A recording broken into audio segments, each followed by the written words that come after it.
my health, leave it on the shelf. Ain't hearing nothing else. Tonight ain't the night, knowing the price. Pay it off with my life, till it's out with your lights. Do it all for the Christ, and he ain't playing nice. Knew the end from the start. Fix your face like it's art. The sons of a simp, call them Bart. Yeah, you did your best, played your part. But now it's time to cut you to the heart. Flex on occasion. It's the strangeness of the salvation. You see it, believe it, amazing. Them chariots coming invasion since the creation. War, mine, Lord, bless the general. Greatest nation, eat them unequivocal. Bombs dropping, buddy, cause it's biblical. Start shit, now it's time to finish. Whoa.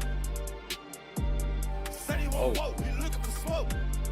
So, we give him some more. We want the world, we breaking them down. Taking the kingdom, can't wait for the crown. We want the world, we breaking them down. Taking the kingdom, can't wait for the crown. It's the end of the world. Ain't the beginning of ours. It's the end of the world. Ain't the beginning of ours. It's the end of the world. Ain't the beginning of ours. We want the world, we breaking them down. Taking the kingdom, can't wait for the crown. It's the end of the world. I can't wait for our kingdom to start and for there to be finished. Get rid of all of their idols and lying religions. Look for the crown like an Edris. Hey, this that crown talk. Wisdom of Solomon 5 talk. This that second Edris 6 and 9. We want eyes talk. It's your time to end. And my time again. It's our time to win. Away with the sin. You know what it is. Rejoice with my kin. See that is why we repented. Go to the streets, I can see myself in it. The city is bright, the kingdom of light. A wonderful sight past the angels, the inner light. I need 1,000 years of labor. Sit on my throne with my savior. Try to know wine, press alone. He bring pain like major. You think the nations is equal to us? TK Kirkland, who raised you? Flex on occasion, my God a racist. That's why we moving with patience. It's been a long time coming. I spent my whole life running. Now that I'm 10 toes down and established my faith on 100. Woe to the nations, my king will race them. You know they gotta be punished. Jeremiah 25. Yeah, you know they gon' fry. Whoa. Said he won't vote, he looking for smoke. So, we give him some more. We want the world, we breaking them down. Taking the kingdom, can't wait for the crown. We want the world, we breaking them down. Taking the kingdom, can't wait for the crown. It's the end of the world. Ain't the beginning of ours. It's the end of the world. Ain't the beginning of ours. It's the end of the world. Ain't the beginning of ours. We want the world, we breaking them down. Taking the kingdom, can't wait for the crown. It's the end of the world. Yo. Yes. We back. Yes, sir. Yes, sir. Hey, shalom, family. Most high in Christ bless y'all. It is the Nehemiah squad. All right. Shalom, y'all. Shalom. Most high in Christ bless. Hey.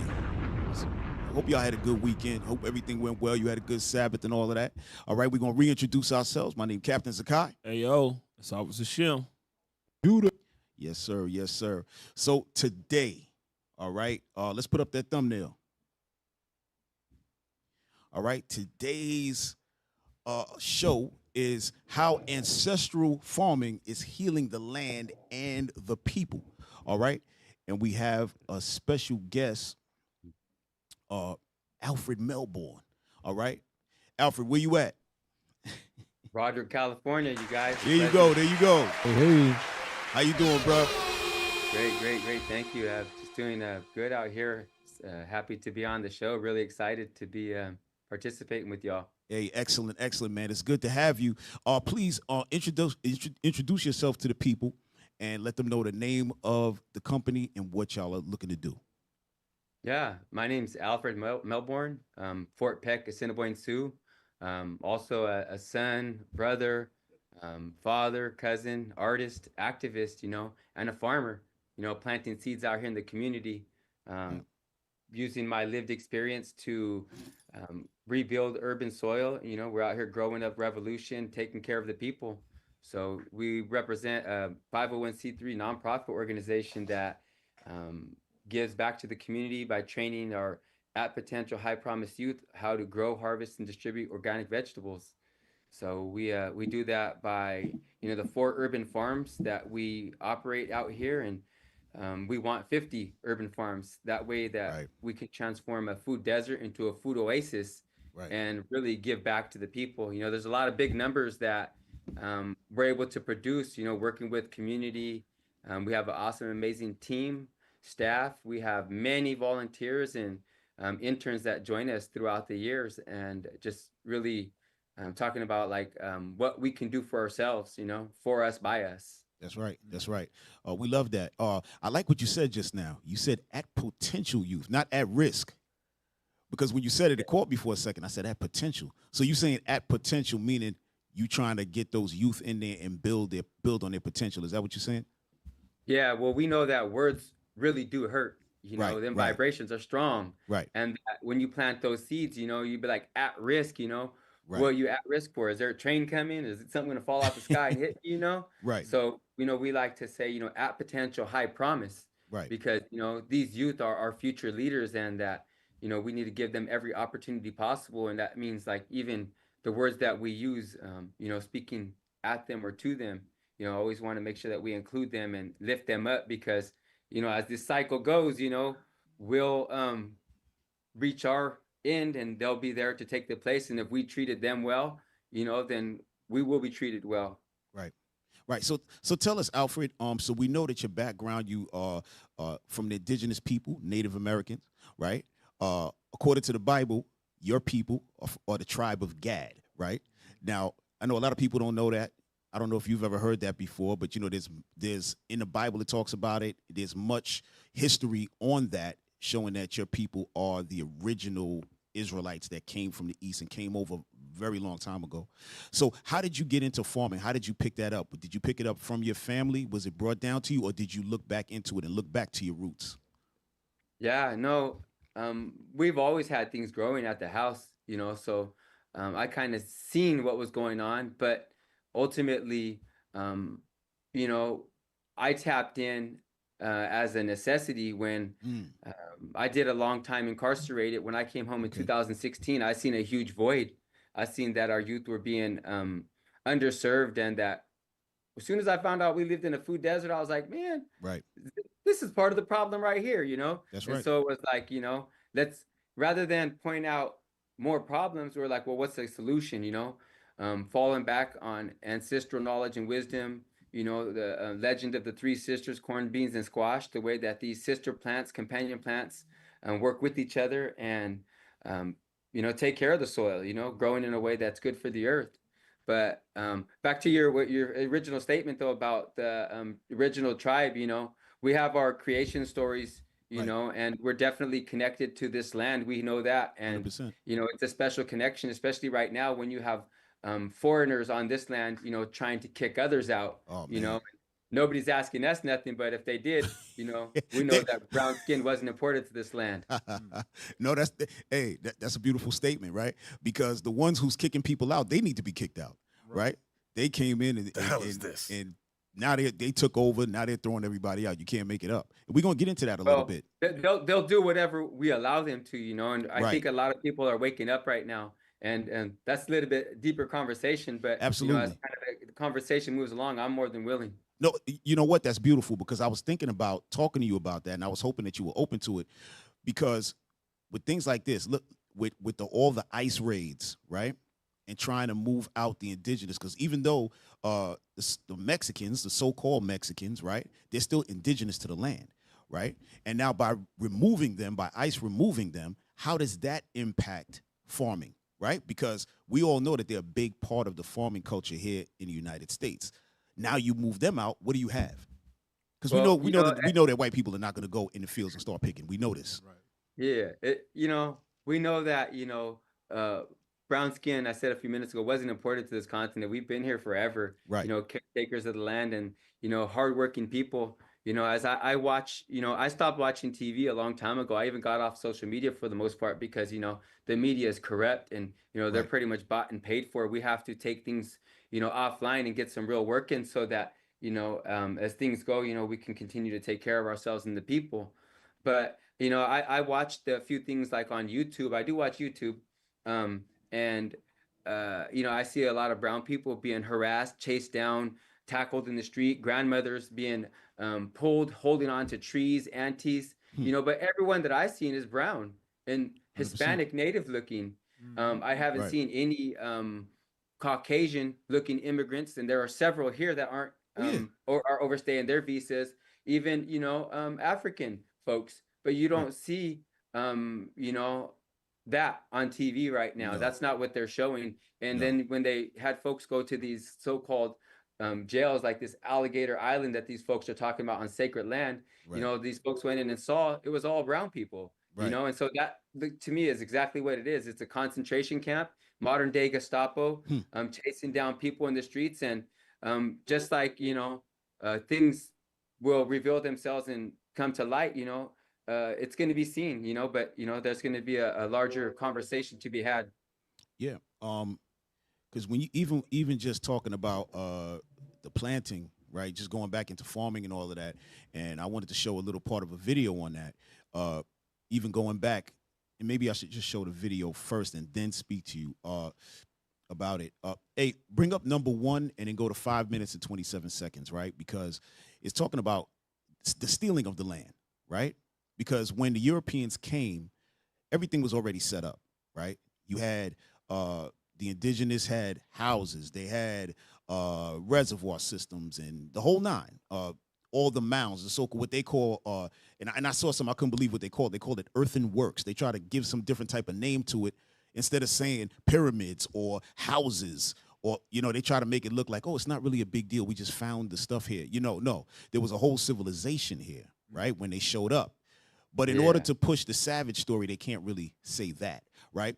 But I just wanted to show this real quick. Y'all got that? Number 1, 5 minutes, 20, like around 5 minutes, 25 seconds, something like that. Stolen indigenous land in the U.S. Oh, push it back a little bit. As Push it it back a to little limit bit. indigenous agricultural land Push it use back a and little bit. traditions. Go to like in the United States. Hey, thank you. This is crazy. Go back to like 5 minutes, 15 seconds. From 1862 to 1934, laws like the Homestead Act were made to limit indigenous agricultural land use and traditions. All right, stop right there. The law. Stop right there. Pull it back just a little bit and then pause it right there where you saw the words coming up. Pull it back. Okay, these guys. All right, not that. A little bit further. There you go. All right, get me out of the way. Right? So it says, so what they did was they brought up something called the Homestead Act, right? And that's to secure homesteads to actual settlers. So all that means is that all of the conquerors or the the invaders, right? They came over and they were given land, right? And they would call them settlers. And they said unappropriated public lands, but those lands weren't public. Right. And they were appropriated. Hit play again. Agricultural land use and traditions. Right? Stop. Got some good information there, y'all. Come on. Pay attention. Stop. So it said it was $1.25 for an acre, right? Or less per acre. And then they had the Homestead Act, and what that did was just reappropriate, take all, basically steal the land and be able to do whatever they want. But in stealing that land, guess what happened? All of the farmland was destroyed, right? But they didn't know how to deal with it, so they had to take the methods of the indigenous. But drop that. No. Let's talk. There's a lot going on right there, yeah. man. I'm just for real. Please jump in. Do your thing, man. Jump in, please. Yeah, man. I appreciate you pointing that out. You know, that's like one of the biggest reasons why, you know, the land is being abused and commodified. And, you know, it's always been, you know, profit over people. And that's why we're experiencing the climate catastrophe. And, you know, we say this global pandemic, and we know that food is medicine, yet, you know, they're still eating garbage, you know, missing so many good opportunities. But to go back just a second, Captain Zaccai, we have a speech I did the other day I'll tell you right now. Okay. It was for the Labor Council for Latin American Advancement. They gave me an award on food sovereignty. Mm-hmm. And one of my opening speeches or kind of words to this was that, you know, the greatest trick ever is when they convince us that our greatness never existed. Right. You know, even right here on Turtle Island, you know, we had mounds, you know, and throughout North and South America, you know, pyramids that, you know, surpassed, you know, the population and, you know, the organization it took to keep this together than other areas. And we won't go, you know, mentioning anyone. People can make their own minds up when it comes to that, right? But, you know, it's on us to fall back on that native indigenous knowledge and wisdom that's in our DNA and, you know, connect with the land and grow, you know, right now as, you know, things are continuing to dissolve, you know, and we have poor leadership from the top down when it comes to, you know, this United Snakes government. we need to take Let's care of go. ourselves. Again, that goes back to that idea I said earlier, that once we recognize a problem, you don't want to sit there pointing it out and try to get somebody else to take care of it. Right. We have to start becoming the answer and the solution for ourselves. Right. Look at There that. you go. Yep. Yep. And you got stuff like that all over the United States, and it's covered because what? All of the grass grew on top of it, and they left it like that, right? Instead of, clearing it and showing the greatness, they don't want to do that. Let me read something to you real quick. This is some excellent stuff right here. Pull up number 10, and then we're gonna go right back to the food. But since we're on the topic, we got to get to the greatness, man. Number 10, y'all. Just pull that up real quick. Okay, read that, bro. All right. This is the fall of the Aztecs. Right. So hold on. So they're talking about the fall of the Aztecs, right? Because generally, when people are on TV and they're talking about the Aztecs, they act like they disappeared. They say stuff like, "Oh, they just kind of vanished or whatever." No, that's not what happened. The fall of the Aztecs. Go ahead.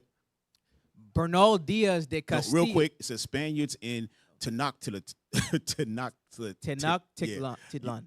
Oh, that's good. You're good. All right, go ahead. Bernal Diaz del Castillo, one of Cortez's men, describes Tenochtitlan. Right. So this is when the Spaniards came over, right? So this is when the invaders came over. All right, read that. When we saw all those cities and villages built on water and the other great towns on dry land. So now they were coming for the first time, and they saw cities and villages built on water and other great towns on dry land. So clearly they had nothing to do with the process of the building. They coming in there seeing that. Go ahead. And that straight and level causeway leading to Mexico. Go ahead. We were astounded. Uh-huh. These great towns and shrines and buildings rising from the water, all made of stone, seemed like an enchanted vision from the tale of Amadis. Indeed, some of our soldiers asked whether it was not all a dream. Right. So all the soldiers were like, "Are we dreaming?" They never seen nothing this beautiful in Europe. Go ahead. It is not surprising, therefore, that I should write in this vein. It was all so wonderful that I do not know how to describe this first glimpse of things never heard or never seen and never dreamed of before. Why? Listen to this. They said they'd never seen, heard, nor dreamed of seeing the things that they just saw when they were coming over into the Americas, right? And this is from a book called The Conquest of New Spain, because that's what they were calling, because Spain was taking over, right? So we just wanted to read that to you real quick, Alfred, so you can see that y'all can drop that. Y'all can drop that, right? That these people know all of the evidences are hidden in plain sight, right? But we just don't go into those books. We don't read. We don't, and because of that, that's how come a lot of the indigenous, they do what? They put them into such a bad area.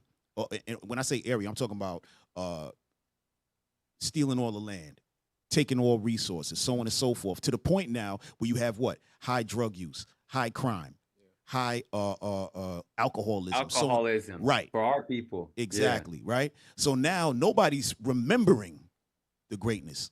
You understand? Because had you remembered it, then you're going to return to it, But go ahead, I want to just add right there that, that's the great lie, the great mystery again, Right. And one of the, John Trudell says, he says that so many people are struggling to learn when all they really have to do is remember.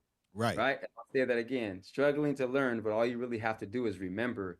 It's all there. But, they brought all these substances, especially like right now in today's day and age with so much addiction and suffering around that.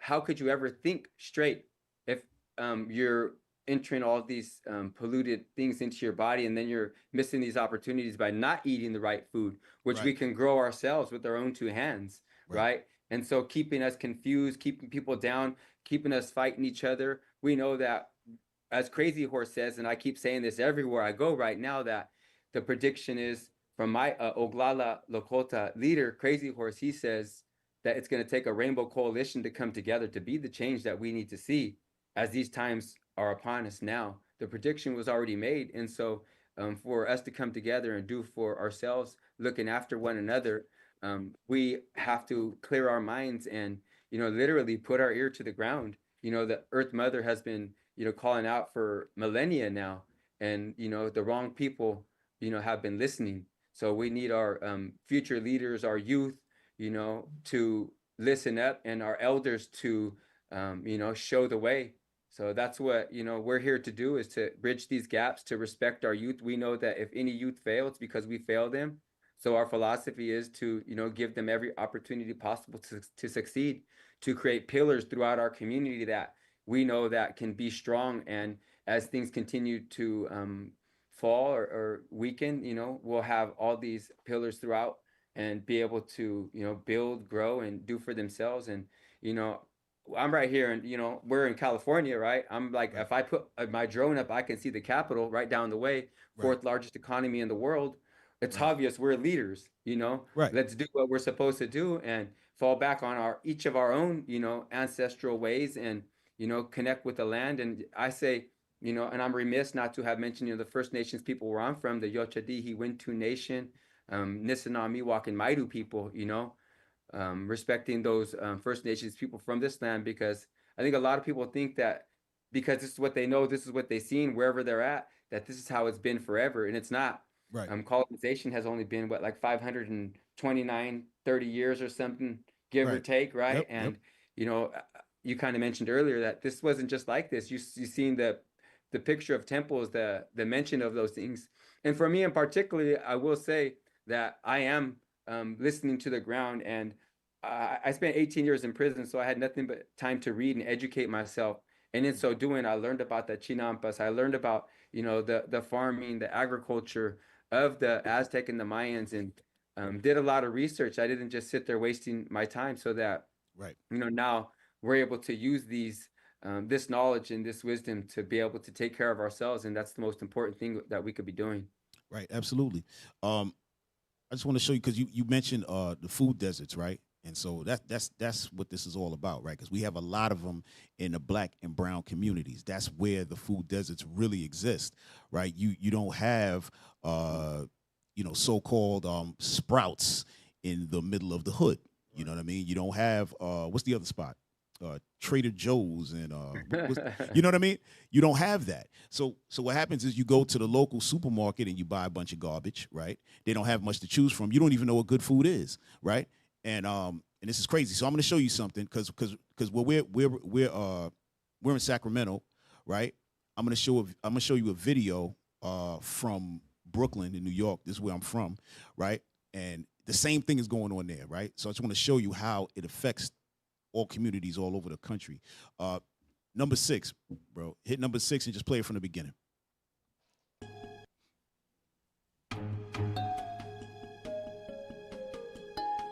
We are driving through East New York, Brooklyn right now, which is one of the neighborhoods with the highest number of fast food restaurants in the city. I see. Yo, hit pause, y'all. Hit pause. Hit pause. So that's real talk, right? So you got on every other corner, there's like some kind of chicken place, right? Selling fried chicken, this, fried chicken, that. You got like you seeing Burger King. You got the regular fast food places. Then you got some other no-name fast food places. You know what I mean? So it's just set up for disaster. But hit play. We are driving through East New York, Brooklyn right now, which is one of the neighborhoods with the highest number of fast food restaurants in the city. I see a Wendy's, Burger King, a Checkers. Checkers has 2 for $4 spicy chicken or crispy fish. What kind of fish is that? Like, yo, hold on, hit pause. That ain't nothing, bro. He said, "What kind of fish is that?" Right? What Fish fish that you ain't never find? seen water. Exactly. Alfred is crazy. He said, "Fish that never seen water." For real, that's the fish with legs on it. Hey, go ahead, hit play. Hit play. These Burger King, a Checkers. Checkers has 2 for $4 spicy chicken or crispy fish. What kind of fish is that? Like, this area is mostly brown and black. So Whole Foods, you don't see them here. But you'll see 2 fish sandwiches for $4. Right. And they deliver. Around the corner from that strip of fast food underneath the 3 train is East New York Farm. Oh, I see we got some action over here. Some kale. These are the Dino Kales. These ones are really... So hit pause. So they're trying to do, like, if you see in certain little parts of Brooklyn, they're trying to do farms. There's nothing as advance is yours, Alfred, because there's a obviously in New York, you know, you got a premium on space. Right, Oh, there's no yeah. space. Everywhere there's a building. Like there's no open lots anymore. Basically, everything is filled up with building. You know, residential, commercial, whatever the case may be. So in the little spaces that they do have, they're trying to, you know, have little farms and so on and so forth, so that people can get at least fresh vegetables. You know what I mean? At least if you have that. No, it looks you know? good. And it transformed the space and really transformed the mind of the people. You know, you get so weighed down, you know, walking in between all those buildings. You know, Yep. one thing I really noticed when I went to San Francisco, you know, a few months back, Drop that. is that they said it was a heat wave, and we're like, wait a minute, it's like 80 something degrees here. How's that a heat wave? It's because those buildings get so hot. Right. That sidewalk gets so hot. I went over there and I was like, oh my gosh, man. Right. This is ridiculous. They were right. I'm gonna go home. You know what I mean? Man. So I'm not trying to knock Frisco or, you know, the town, nothing like that, man. But on that particular day, 'cause I know you guys, you have some folks out in the Bay too. Yeah, of course. You know, it was really hot, right? And coming from Sacramento, Broderick, you know, was like, okay, we know that, you know, the trees do a lot, you know, and yes, we could plant a million more trees, but we need to take care of the trees that we have. And utilizing these open spaces, you know, you mentioned, you know, nail on the head when it comes to like land being at a premium, and that's almost everywhere now. That, you know, feel like, you know, you have to buy it now. It's going to be expensive because it's going to be more expensive later. That, or, you know, just, you know, start guerrilla bombing seeds all over the place and taking over lots, and, you know, do kind of like just what was done in the first place. You know, I wouldn't mind that either. Yeah, you said I wouldn't mind that either. So, but all right. So going back to your farm now, right? Once you guys start to, you know, you plant your crops, you know, you yield your crops now. What do you do? Do you have it set up where people can come and buy, or are you doing free giveaways? How are you handling that? Well, you know, our philosophy and my tradition is our wealth is not determined by how much we have. It's by how much we give away. And I always say that twice. It's not how much we have, how much we give away. So I'm the wrong person to be in charge of any like sales or marketing like that, because I just want to give everything away. And so to answer your question like more thoroughly, we have what we call a community giving program. And that's, you know, mirroring one of our biggest supporters and friends, you know, the Yochidi Wentu Nation. They have a community giving program. They supported us, and then we just coined our community giving program the same. And so we do free food distribution every Friday to the community. We have one apartment complex that's behind our farm on Cummings Way, and it's called Las Casitas, aka the Pinks. We have around 40 or so households there that we serve, and there's multiple people within these households. And then we do like a minimal hyper local type delivery to folks that can't come out. And then we have other folks around. It fluctuates between like 5 and 10 people at least that'll come to the farm and pick up a bag that we put together every Friday. I am remiss. I will have to say that the team did convince us to do a CSA, but I think we had like one full member that's the full 22 weeks. That's community supported agriculture. And then some other folks that buy a box like every other week or something. But more importantly, you know, we give away to the youth. Right now, we have many youth participating in our 6-week summer cohort. This is our last week. This week, they come out Monday, Wednesday, and Friday for 4 hours, and they eat a lot of vegetables. These youngsters, they got appetites, and we're happy to provide to them. So for the most part, you know, last year we grew 30,000 pounds and gave away. Wow. To date, right now, we're about 16,000 pounds over where we were at last year. Really? So we hope that we're going to be doing around 40 to, I say 40 at least. I'll be happy with 40,000. But if we get to 45,000 pounds of giving in our community, that would be a real highlight for our team and a testament to, you know, what we've been able to organize and put together. Man, that's excellent. Hey, with the giving, what do you think what's the end goal? What's the vision you plan to establish by giving to the people? What message are you giving them? That, you know, it's not all about money. You know, we could build something better, you know, diversifying our food system and doing for ourselves. We know that, you know, they have food banks, you know, food security, but we're really aiming to create food sovereignty.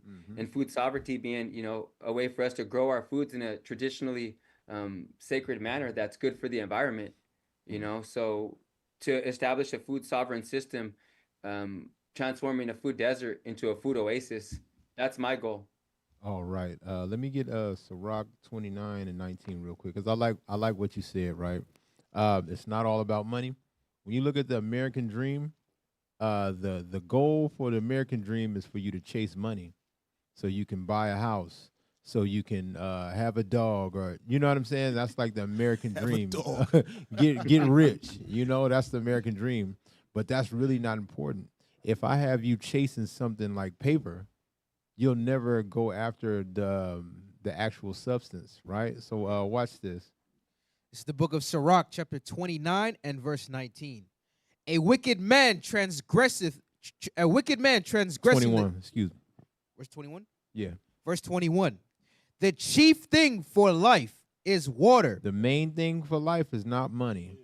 It's water and bread and food and clothing. Uh-huh. And an house to cover shame. So if I have water, food, and clothing and a home, I have a good life. But they teach me that a good life is more than that. I have to have more, excess. So if we take care of these things, we actually are sustaining ourselves. We're not chasing their dollar. We're feeding ourselves with our own bread. We're making our own clothing. We're taking care of our own water for our own people. And that's what I like, bringing awareness to the people that, hey, look, we're eating, we're doing good. We have a community, we're doing good, you know? Yeah, and another thing, Brother Alfred, you know, that'll help, that'll really help push something like that is identity. Because history is everything. When you look around at all of the communities around us, they able to stand on what they believe in and stand on helping one another because they all have a common history to go back to. When you look at the black and brown, we don't have a common history to go back to that's not been altered by the people that colonized this earth. You know, the people that colonize over here, the Western Hemisphere. We don't have that. And that's what we're trying to bring back to the people now. Give me Acts 4 and verse 34 right quick. Because that's beautiful what you're trying to do. In the end goal, that's a beautiful thing. But if everybody ain't unified, then it's kind of not going to work, because it's going to be easy. It's going to be super easy to separate and divide us. You get what I'm saying? Well, what they try to do is they hang these little shiny things in front of people's faces, and some people will run towards them. But I think a lot of people are, you know, opening their eyes to see that, you know, the real important things are, it's not money, you know, No, because it's not. you can't eat money. So we have to, just like the folks said a few minutes ago, the most important thing is water, you know, and then we have all these companies that are, you know, polluting the streams. You know, you have, you know, California native folks have been fighting for the salmon for, you know, it seems like generations now. And it's like, we're just trying to get people to see the common sense, you know, and the common sense is that, you know, you don't abuse your mother, you know, and the earth is our mother. Right. She provides for us just like, you know, our mother does, you know, the food that we need. And, you know, we have to keep our focus and not let them confuse us, because if we can stay on track, you know, 2 hands can do a lot. Imagine if you get 4, 6, 8, 10. Right. You have a growing revolution. Zephaniah 2 and verse 1 right quick. That's exactly what we're talking about. That's what we gotta watch, read the scripture. Read the scripture. Come on now. Zephaniah chapter 2 and verse 1. Go ahead. Gather yourselves together. Yea, gather together, O nation not desired. The scripture is telling the nation of the planet that's not desired by any other nation to gather together. Turn them 2 hands into 4. Turn that 4 into 8, the 8 into 16. And the only way we could do that is not only just gathering together as the bywords that these other people call us, but coming together on one mind, one accord, one spirit. 1 Corinthians 1 and 10, and then Acts 4. And then I'm going to pass it back to Cap. Watch this, Alfred. The book of 1 Corinthians, chapter 1 and verse 10. Yep. Now I beseech you, brethren, Beseech means seriously ask or to beg. Come on. by the name of our Lord Jesus Christ, that ye all speak the same thing. So not just coming together, but speaking the same thing. When you got a bunch of people that speak the same thing, it's hard to confuse these people. Go ahead. And that there be no divisions among you. That means we all got to think the same. We got to act the same. We got to walk the same, talk the same. Go ahead. But that ye be perfectly joined together. Being perfectly joined together means we all believe one thing. Right. We all know the same things, and can't nobody come in there and confuse that, because what's the downfall is confusion. Once you can get somebody confused, God is not the author of confusion. So once you're able to confuse somebody, God has left the building. Go ahead. In the same mind and in the same judgment. You see that? So not only are we got to gather together, we got to gather together in the same mind, same judgment, because then we can take care of one of another righteously. Go ahead, last one, and then I'm gonna give it back to Cap. Acts chapter 4 and verse 34. Neither was there any among them that lacked. You see that? When we could come together as one people and think the same, act the same, walk the same, none of us would lack. But the root of it is teaching the mind who we are. You said something very heavy earlier. We just got to remember it. That's right. We do have to remember that we the Israelites, you 100% correct. According to 1 Kings, scriptures say we got to bethink ourselves. Bethink means to remember. We got to remember who we are first and foremost. Come on. Neither was there any among them that lacked.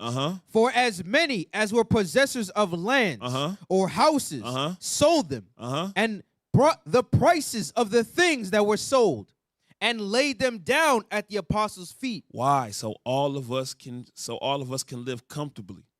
So nobody had to rob, steal, and kill for nothing. We took care of each other righteously, and it all stems from us gathering together and being on one mind, one accord, perfectly joined together. Right. Yeah, I'd like to add to that once we realize our greatness, and our value, add a couple of zeros, right? Know our worth. Our true worth is not in, the things of this world and what they've been showing us, so we have to continue to see our strength, fall back on, I keep saying, ancestral knowledge and wisdom. And you don't have to go out and find it somewhere else. You just have to remember, yes, each and every one of us are here. It took thousands of folks, our ancestors, our lineage, to be right here where we're at right now. And I think that if people saw like that graph behind them, be like, that's some kind of purpose right there. And everybody, each and every one of us is important. I keep saying that, for our traditions and our prophecies from our elders is that, it's going to take a rainbow coalition to come together. And rainbow coalition includes black, white, yellow, red, brown, all nations from all over the globe and Turtle Island to come together and work as one and, get that greed. Our people, Hunkpapa Lakota, we say Washishu, and they attribute that to white people because that's what we called white people when they first came to this land. Because Wait, I'm sorry, Alfred, not hold on. right away. Hold on. Washishu? What does that mean? Washishu. What is that? It means taker of the fat. It means greed. Man, listen, hold on. That's an excellent name. Yeah, that's a thief. Right? That's an excellent name. Hey, but the thing is that it's like, what we know is that it's like any sickness, any disease, any addiction, like any addiction that, if you can find the right remedy, you can heal it. That's that materialism, that chasing that next piece of garment, that next piece of jewelry, and once we can make that switch in that mind, we know that even in the Bible, you have some of the most ardent, hardest, fighters against the ways that, once they had that epiphany, that awakening, then they changed their ways and became the biggest warrior for. And I think that in some respects, that's how I was, because I was out here, I was false role models, false leaders, and I thought that, going to prison was going to be the right thing. That was tough. That was our rite of passage. It wasn't if, it was when. And then once, we realized that we need a new rite of passage, and that's when, we started our program and honoring these youth. We actually have the Youth Appreciation Dinner on August 1st, where we're going to continue to uplift them and their accomplishments for finishing our 6-week cohort, joining us for the summer, and creating this new pathway, planting seeds in these minds of the future leaders so that I say that it's harder to retrain adults. It's better to show these youngsters the right way the first time. Absolutely. And, letting these guys know how powerful they are. And this will be the tsunami, the wave that takes over, this other way of thought and this current, system of being. Right. And what was that? Washishu, right? Yeah. No, I love that. We rolling with that all night. Washishu, right? Yeah, we rolling Take hard. the fat, greedy. No, for real. Because listen, there's a scripture about Washishu. Literally, right? No, yes, absolutely. I want to get something for you real quick because it's talking about the land, literally, right? Hold on, let me grab this real quick. I think might be Genesis 4. I think. Yes, let me get Genesis 4 and 12. Watch this real quick, Alfred, and then I got to show you something about food insecurity, right? You want 4 and I want 4 and 12. Genesis No. Actually, you know what? Start in 10. Genesis chapter 4 and verse 10. And he said, "What hast thou done? The voice of thy brother's blood crieth unto me from the ground." Right. So this is when Cain killed Abel, right? We're about to go, this is getting a little deep, but Cain and Abel, Cain is going to represent Washishu. All right? Abel is going to represent, right, the people, Israel. We'll put it like that. Or the First Nation. I like that. First Nation. Go ahead. And now art thou cursed from the earth, Go ahead. which hath opened her mouth to receive thy brother's blood from thy hand. Go ahead. When thou tillest the ground, This is the part I want. When thou tillest the ground. Hold on. When you're cropping, when you're doing your crops, sowing seeds and being able to reap your crops. Go ahead. it shall not henceforth yield unto thee her strength. Meaning that the earth will not yield the strength. You're not going to get the best vegetables, the best fruit, because it was blood that you used to gain that. You understand what I'm saying? Like you're a bloody man, and this is Washishu. And you said he was a thief. You said a thief. Well, basically, he's a thief, the taker of the fat, right? And we're gonna get into that later. This person that's being talked about now is known as a thief.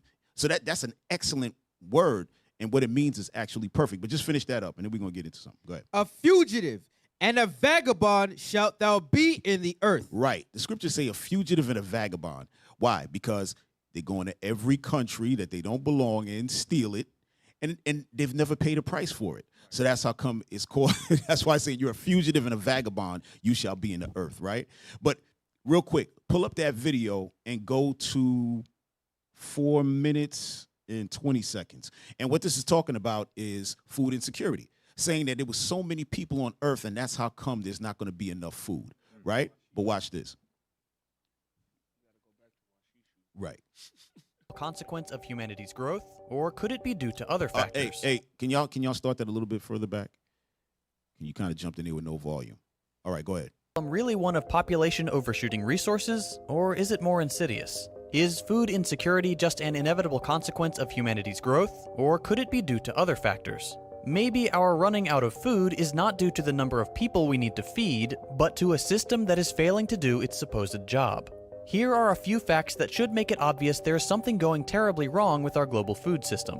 1/3 of all food produced globally goes to waste. Stop right there. Stop right there. Did you see that? 1/3 of the food produced goes to waste. Because what happens? When you have it in the supermarkets or whatever, once they don't sell it, they throw it away. It's not like you, Alfred, where you guys hand out food. You say, okay, here, take this. You guys take this. They don't do that. They throw it out. Right? As soon as it goes back, because it's all about money for them. If they can't make money off of it, then nobody can eat. We're going to the garbage. That's crazy. Right? Go ahead, play that.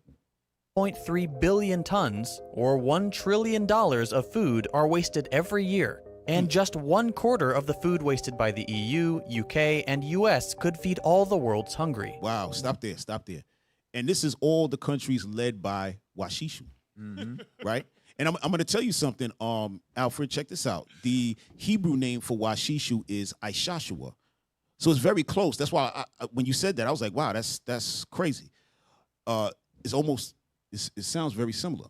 In the Bible, it's called the name of the Washishu is Esau, right? But right here it says that all of the waste of the US, the UK, and what's the other one? I missed something else. It was 3 places. Bring it back a little bit. Let's hear it.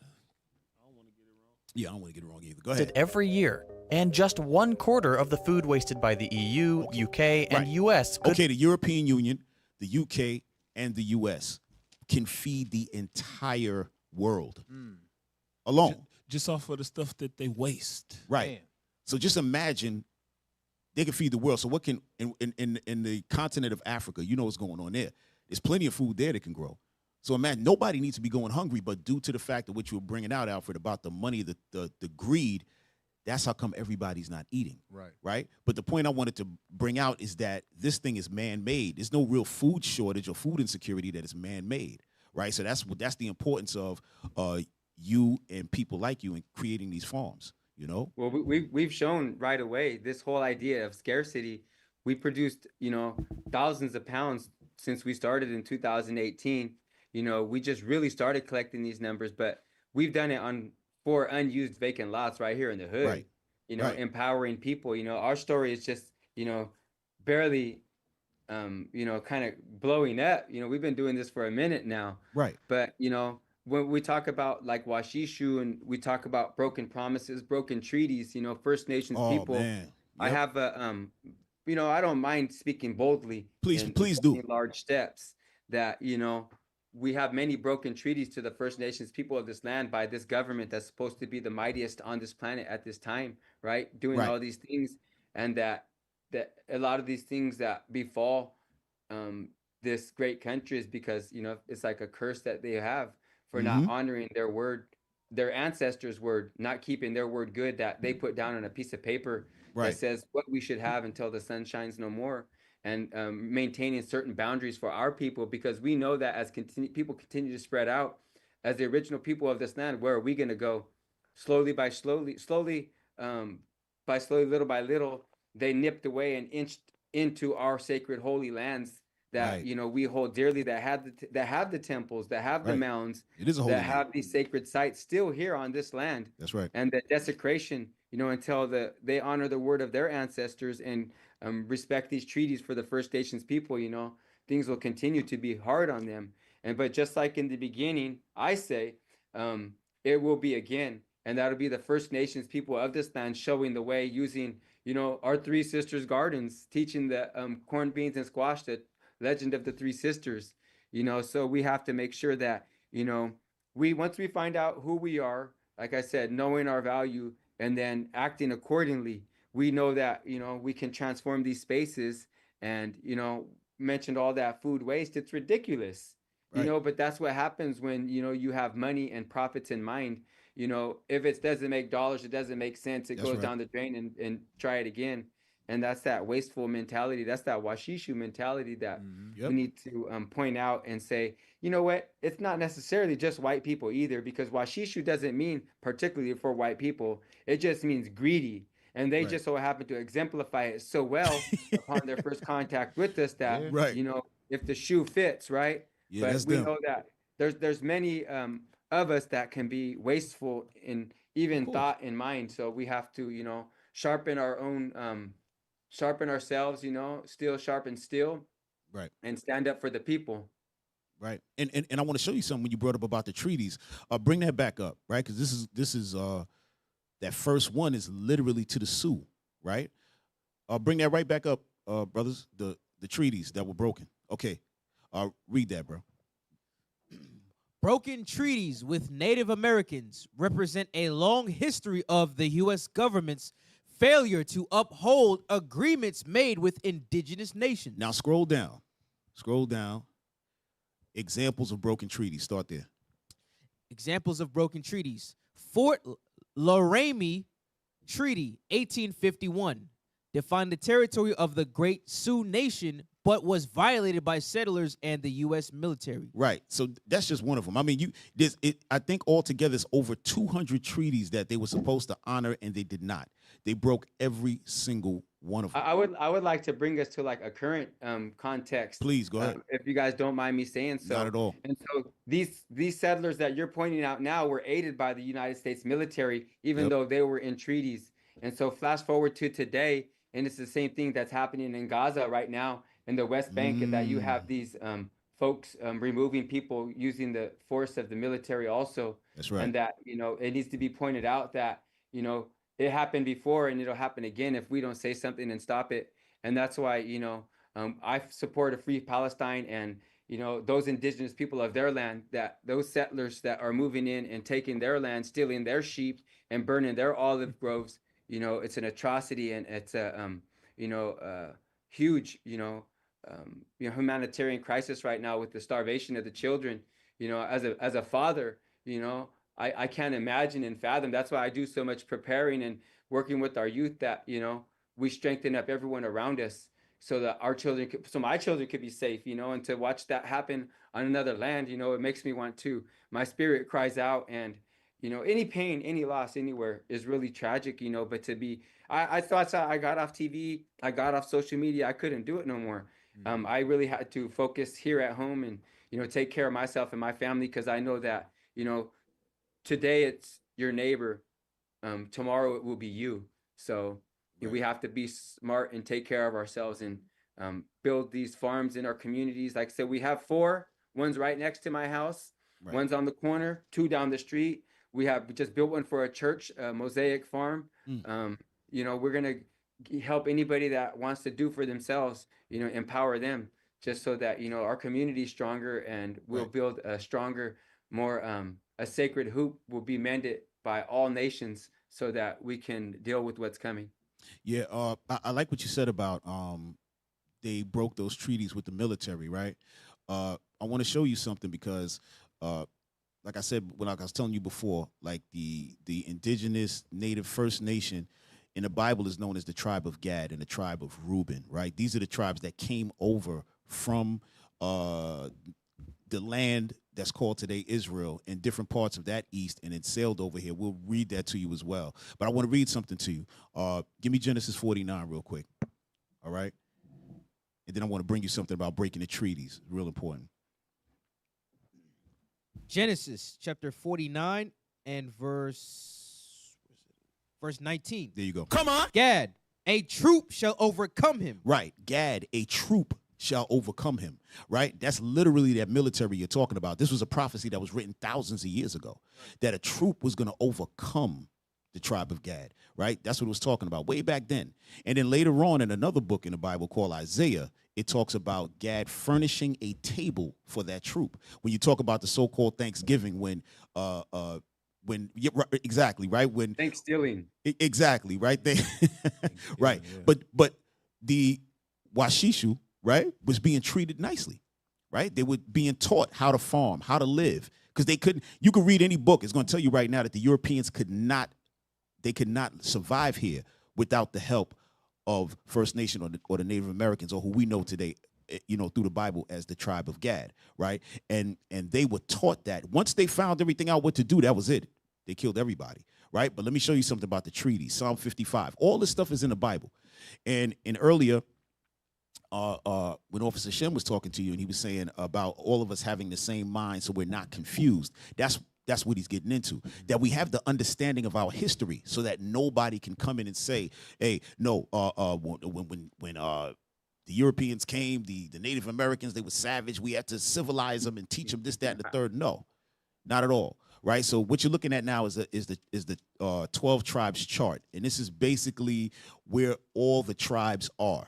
Right now, we getting this from the Bible. Right, it's showing you in the Bible in Genesis 49. It shows you where all the tribes were going to be and what were certain characteristics.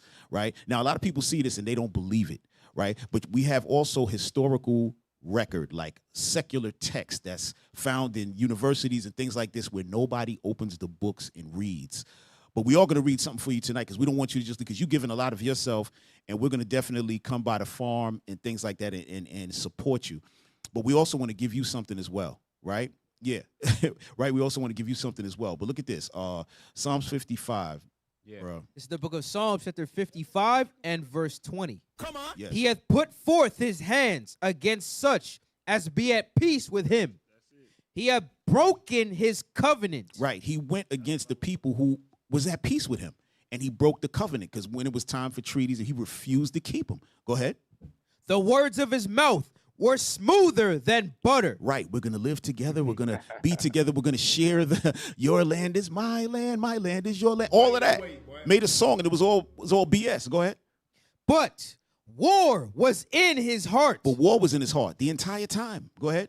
His words were softer than oil, yet were they drawn swords. Yet were they drawn swords. Because they promised one thing, but in the end of the day, they're going to stab you and take.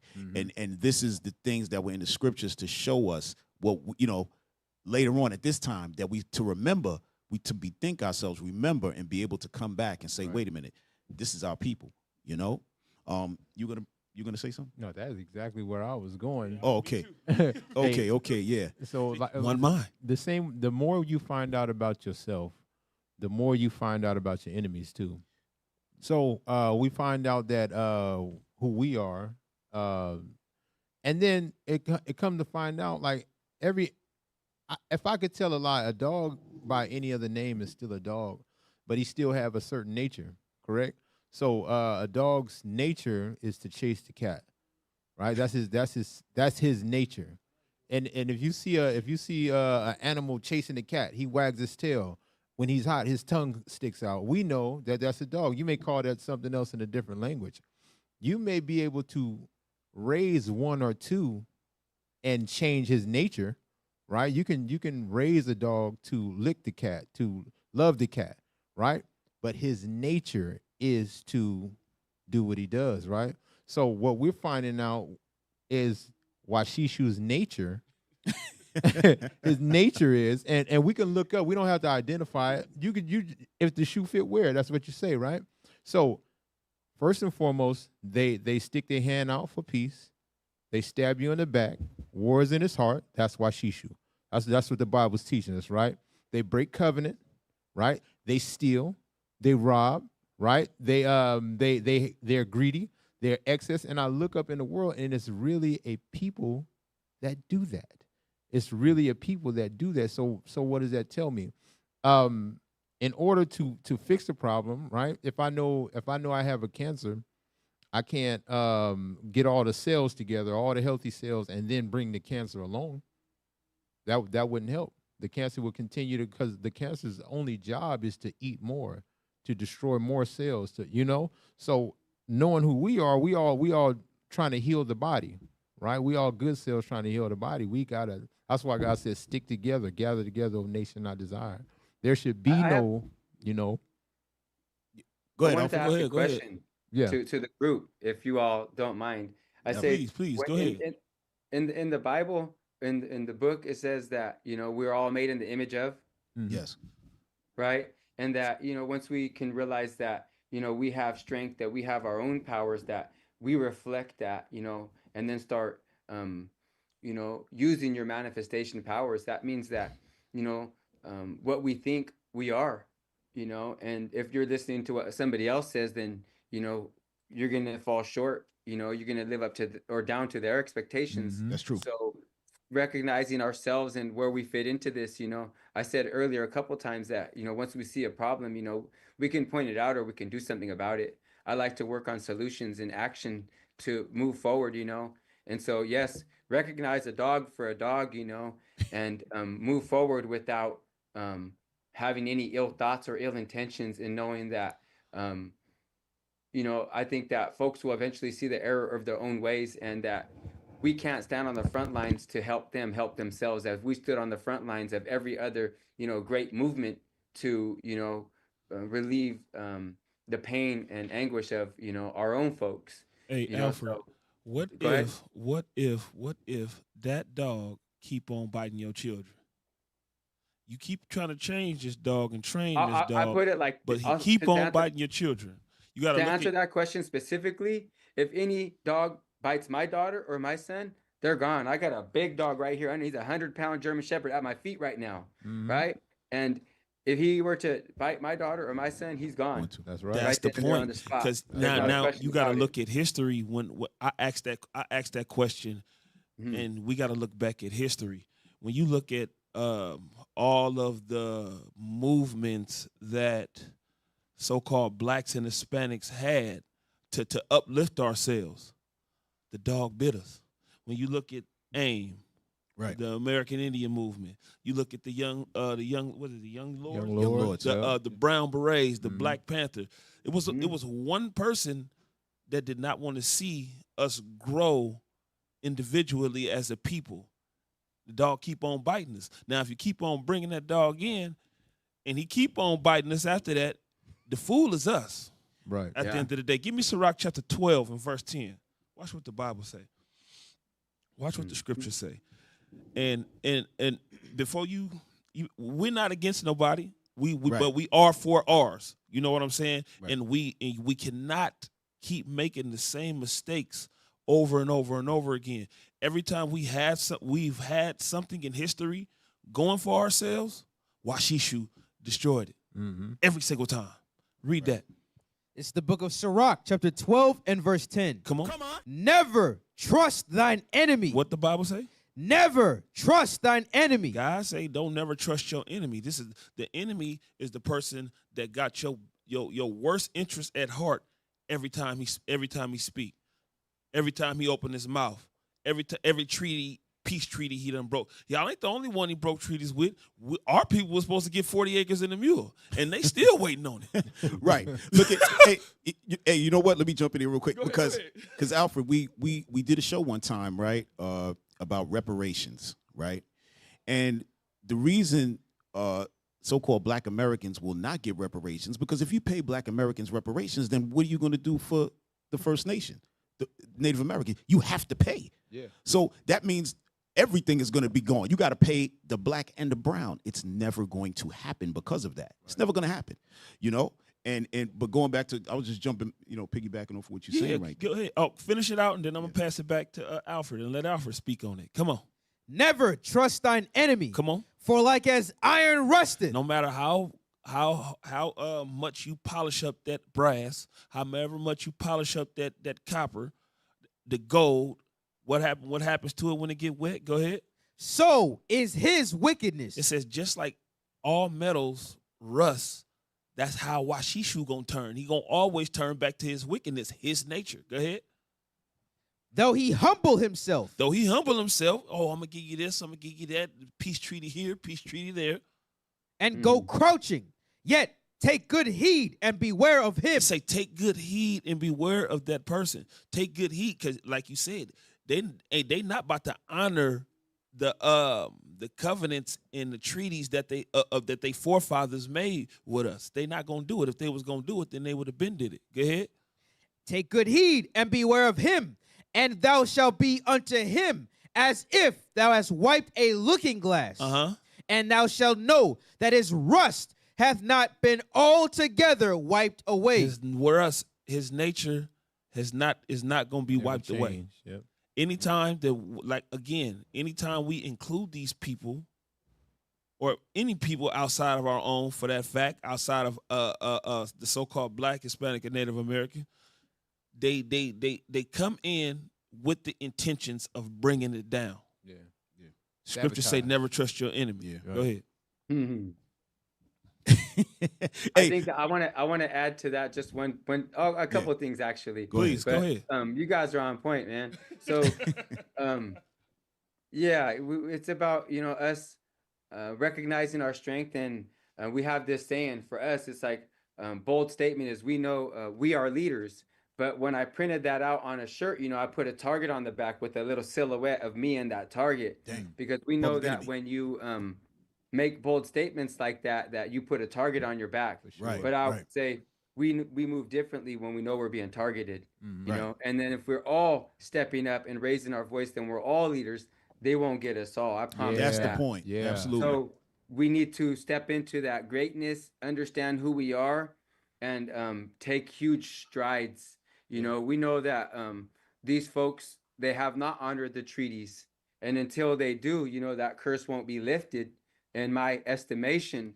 And that what I do and the work I do as a warrior for my people, a modern day warrior, is that, I'm planting seeds in these youngest of minds and showing them right the first time so that they can be that change that we need to see. Because when they start looking past their own nose and seeing other people, then they can recognize that, hey, there's something definitely wrong here.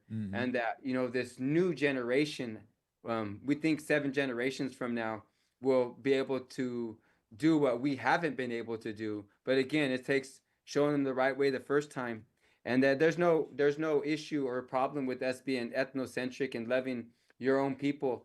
It's No, not racist it's because not. we know that we come from a certain tribe and of people that we should be very proud of that That's the point. and uplift each other in that way. So yeah, it's very Yeah. important that we realize our ancestral wisdom, our ties to the land, our ties to each other, and continue to build in a way that's going to be for the next 7 generations. Absolutely.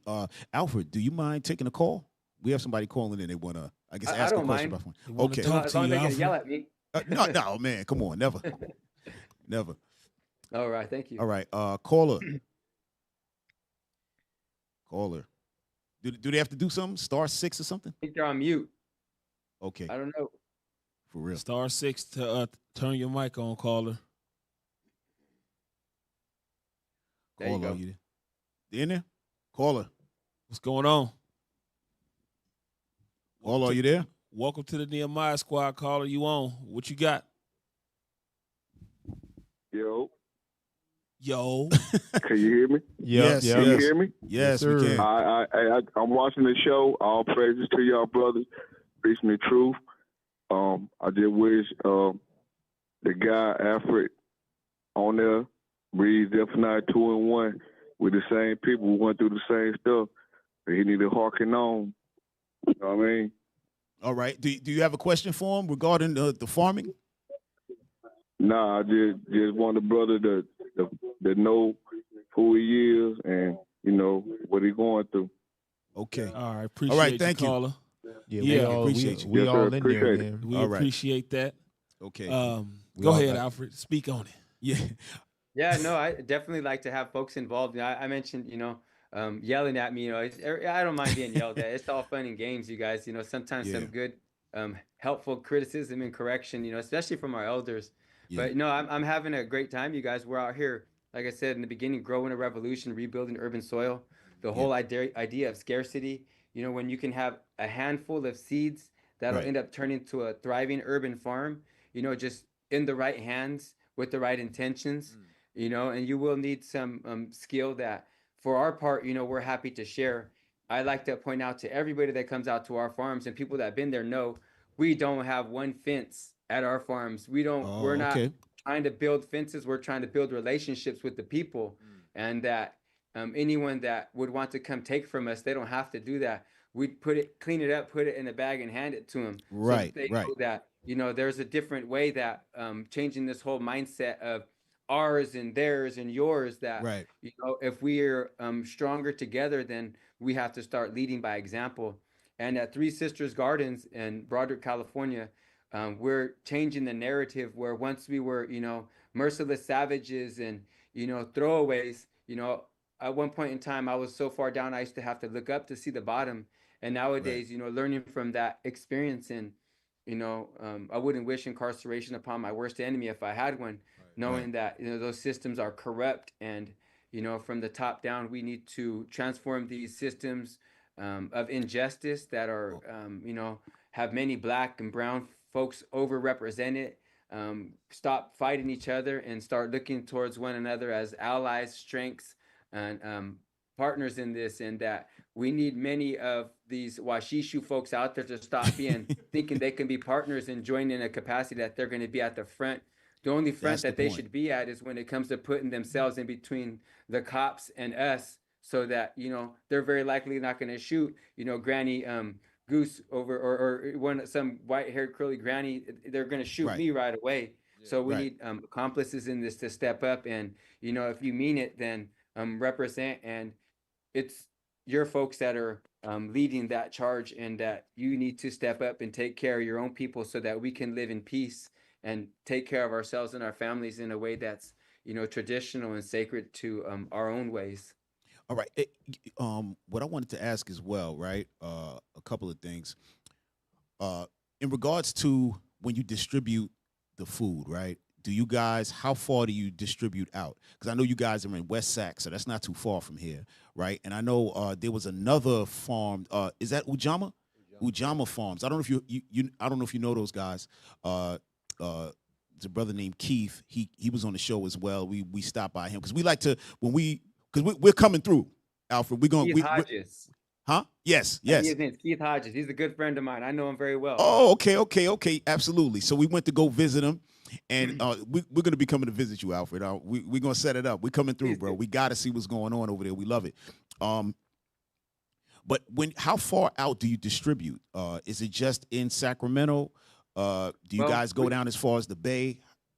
How do you do? Our focus is right here, West Sacramento, just because we want to eliminate any kind of carbon footprint as much as possible. Right. So so this is kind of our center, our hub, if you will. Right. But folks come from the Bay Area to volunteer from different areas of Stockton sometimes and up north, and so the idea is that yes, we'll give food out, but more than anything, the philosophy is like show a person how to fish rather than give them a fish. So that's why we have monthly skill shares where we invite the community out to show them our practices and how we do what we do so that they can empower themselves.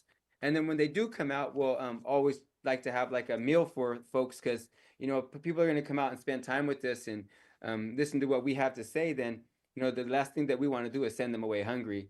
Right. So we have local chefs that we work with to provide meals for them. And that's always been a real hit. So just being able to give a lot of food away. Well, to answer your question more specifically, we do have some members that are out in Sacramento, and we have like some of our folks that will help distribute it to them, or they'll come out and get it. But ultimately, it doesn't go that far. We're pretty hyper local, if you will. Okay. And one other quick question. Thought you mentioned it earlier when you first said when you were incarcerated and you were studying. Did you mention anything about the Chinampas? Yeah, I've learned about those, and then I had some more recent education, and so we know that the Chinampas are what the Mayans and the folks down south used as floating pads because they knew that the water was going to rise and fall. And so with these floating pads that, you could keep your food safe and have it year round, whether it flooded or not. And so I mentioned that I studied or I'm interested in it because I live right here in Broderick, West Sacramento, and we're surrounded by a river. And so this not if, it's when that we're going to have a flood out this way. So thinking 7 generations from now, I'd like to have a large space with Chinampas set up so that, if and when it does happen, we can be prepared and that, my, youngsters and others all around here will have a way to take care of themselves. And then if it doesn't happen in, 5, 7, 8, 10 generations, well, it doesn't hurt to be prepared. Right. It's all about preparation. We got, it's a few callers on.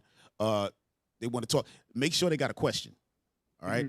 We want callers with questions. Make sure you got questions for Alfred, okay, about farming. All right. So Alfred, hopefully this one we get a question for you. We'll try to make it brief because last time we had it, and the callers just kept, they need some information. But go ahead. I think they're on. There you go. Okay. Hello. Hey, Hello? Shalom caller. Hey, yes. How you doing? Shalom. Hey, how are you? Who's this? I'm doing well. This is Zahava. Okay. How you doing, Zahava? Okay, you got a question for Alfred? Yes, I do. I heard him mention something earlier about guerrilla bombing. What does he mean by that? No. I think he said guerrilla gardening. Yeah, no. Yeah. Oh, guerrilla gardening. Okay. Yes, he's going to explain it. He's going to explain it. Yeah, so yeah, good question. Thank you so much for calling in. So seed bombing is what I meant to say. And seed bombing is when you can get like a ball of seeds and wrap up and just drop seeds everywhere. Hopefully there's going to be some native seeds that will benefit. And then that's a way that we can continue to plant things that are going to be beneficial to us. You'll have a lot of folks that will come out here and they'll want to grow or create landscapes that aren't native to the area, and it could be very detrimental. But the guerrilla gardening, that's when you're, gardening in a place where you don't necessarily have permission, right? And that's the way that we take initiative. And the saying's been nowadays that you shouldn't have to ask for permission to do the right thing. And that's what we're doing. Okay, Thank you for the question. Yep. Thank you. That was good. And because you made a point about having the right seed for the right soil. Right. You know, that's a whole other thing. And I think people have to, and I think that's where places like Three Sisters come in, because you guys educate and let people know exactly what could be planted and what type of environment and all of that, especially here in Sac. Sac gets pretty hot, you know. In the Bay is nice and cool. That's more of a nice New Yorker weather, you know. But but up here in Sac gets hot as heck. But anyway, caller, do you have a question? Ask your question. Hey, welcome to the Nehemiah Squad show. Caller, what did you got? What's your question for Mr. Alfred? Oh man, Come on, we caller. got to get a better phone system. We're working on it, Alfred. It's all good. I'm all good, man. No worries. All right. Oh, praises. Thank you, bro. Caller. Star 67. 67. Man, that's some old school Star stuff. 67. What are you Star talking? 69. Yeah. Shalom. There you go. Hey, shalom. Can you hear me? Hey, caller, what's going Hello, on? yes. What's your question for Alfred? Yes, I have a question for Alfred. I wanted to know, when it comes down to treaties, have Washishu broken any treaties when it comes down to you all's gardens? Man. Okay. You know- Hey, that's actually a good question. That's a good one. Hey. Yeah, really good question. No, yeah. You know, my elder, Carol Standing Elk, she said, this is an amazing idea. Watch somebody politicize it. And right away it happened to where, people try to tokenize us and use our space and our idea for their own agendas. Damn. And so, but if you're going to come out and take something, then you should be giving something back.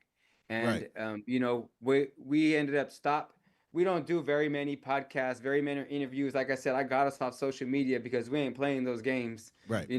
So come correct to us, because we know our value. And once we realize our value, we're adding a couple zeros. So yes, they have broken their word to us, but we've learned better for it, and they've learned from it as well. That's right. Okay. We got another caller for you, Alfred. I'm sorry, bro. No, it's all good. All right. Caller. Keep them good questions coming, man. Yeah, that was a good one. That was a good question. Yeah. Keep them good questions coming. I was nervous in the beginning when she started. Yeah, because we will hang up on you. You got to do that. Star 67, folks. Get off. Yeah. I never knew that. There you go. Winning. There you go. Yeah. All praise. What's going on? Most High Christ bless. How you brothers doing? Hey, What's happening? pretty What's good, happening? bro. Go ahead. This brother Noah. Hey, I used to live in Sac, right? And you know what's so crazy? That I moved to Arkansas so I could start farming. Oh, okay. You know what I'm saying? Like, I'm from Sac. I didn't even know I was an Israelite when I was in. Okay. Well, now you know. Brothers, though. What's your question Now for I Alfred? know for sure. So that's pretty dope. Y'all got your name, Alfred, brother? Yes, Yeah, sir. not the one from Batman. Okay, yeah. Right. Nice to meet you, brother. So I was just saying, right? Like even outside right now, I got like some watermelons growing. Got some mint. I got some cucumbers, some squash, some different things. But like, you got any tips? Like, do you do any cover cropping? You do anything like that? Yeah, cover cropping, crop rotating, using drip irrigation, working with the soil, building that relationship. The biggest thing is that, you don't have to use no herbicides, no pesticides. If you have strong soil, good, healthy soil, you're going to have strong, healthy plants that will defend themselves. And that pretty much just goes like for us too. Strong, healthy people, you don't need all those medications and poisons in your body. Yeah. You can heal yourself. That's right. So yeah, that's a very good question. Oh, excellent. Hey, the soil out here is really good, right? Like I think my first job ever, I used to work for a lady in Berkeley. I used to get on the BART from San Leandro to Berkeley. I used to go to work in this lady's garden. She used to have me doing like compost and different things, right? And even dealing with, trying to make compost out here, I had to learn some do's and don'ts, some things to put in the compost, some things not to put in the compost. Also been experimenting with liquid fertilizer. Yeah. But what I noticed though, the soil is really good out here. Like I'll just like, drop some things like some watermelon seeds, they'll just start to grow. So any tips on how to better manage it? Cause I'm just growing like a few things, but I want to get like some big rows going, like doing more value of these things. What I would suggest you do is this: find our connection, our email through either the show or the folks here or on our website, www.threesistersgardens.com. We're gonna put your site up. Yep. Yeah, and then you can reach out, man, and we can like have an email thread and maybe do some other conversation. But ultimately, the first thing that hit my mind was you said the soil's really good to start. I'd be like, go out and hug it and say thank you.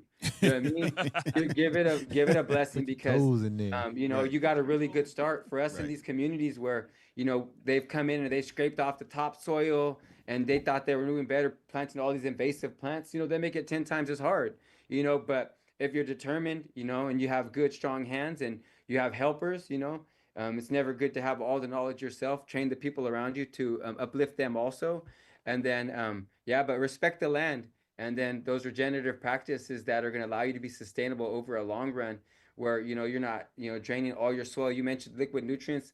We do fertigation also where we add liquid nutrients into our drip irrigation, during different times of the plant's cycle to assist it so that we're not taking everything out of the soil. We're taking some off the soil, and then we're also hitting it with the liquid nutrients through fertigation, and then allows the plants really to thrive. But all organic, I put quotations, stuff. There's teas and things that we can make ourselves using other plants to add into your line. So I think that's a really good suggestion that if you are using liquid nutrients, find out what you can grow organically or find out in nature already to make your own liquid fertilizers, and so that we're not so dependent upon companies and things like that over the long run if we're thinking 7 generations in sustainability. All right, excellent, man. Thank you, Alfred. That was good stuff. We got one more for you, Alfred. One more. Oh, they left. Okay, they left. All right. So Alfred, I know we kept you for a long time, man. It's almost an hour and a half, man. We appreciate you, bro. We appreciate you. Sure. We just got a couple of things to show you, and then we'll get you out of here. We know we stole a lot of your time, man. We know you busy out there in that hot heat doing your thing. I got a big bowl of salad waiting for me, man. I'm not. Oh, you a salad guy? Oh, yeah. Wait, hold on. Let me ask you a question. Are you a vegan? I don't even know the difference between vegan and vegetarian. I don't know what it is, but I eat meat and I have a sweet tooth, man. So I got a caramel apple every now and then, probably more now than then. Yeah. Right. Yeah, for real. I feel it. Yeah. We big on the vegetables over here, but we also very big on chicken and lamb, animal protein, and fish. Right. Yeah. Yeah. Real quick, guys, just bring up number 14. Bring up 14, 15, and 16. So 14 is the cover of the book or the name of the book, and then we're just going to read a couple pages. Just want to read something to you, Alfred. All right. Yeah, that's not it. 14. Number 14, guys. 14. And right after 13. After 13 and one before 15. These guys are terrible. These guys are terrible. We're going to have to fire. We're going to start one of them. Yeah. Every week we got to fire somebody. All right, there you go. All right. Read that, please, officer. This is View of the Hebrews exhibiting. Okay, yeah.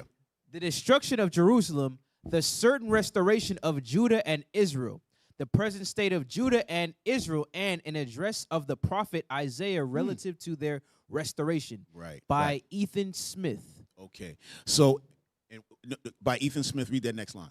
Pastor of church in Pulteney. Okay.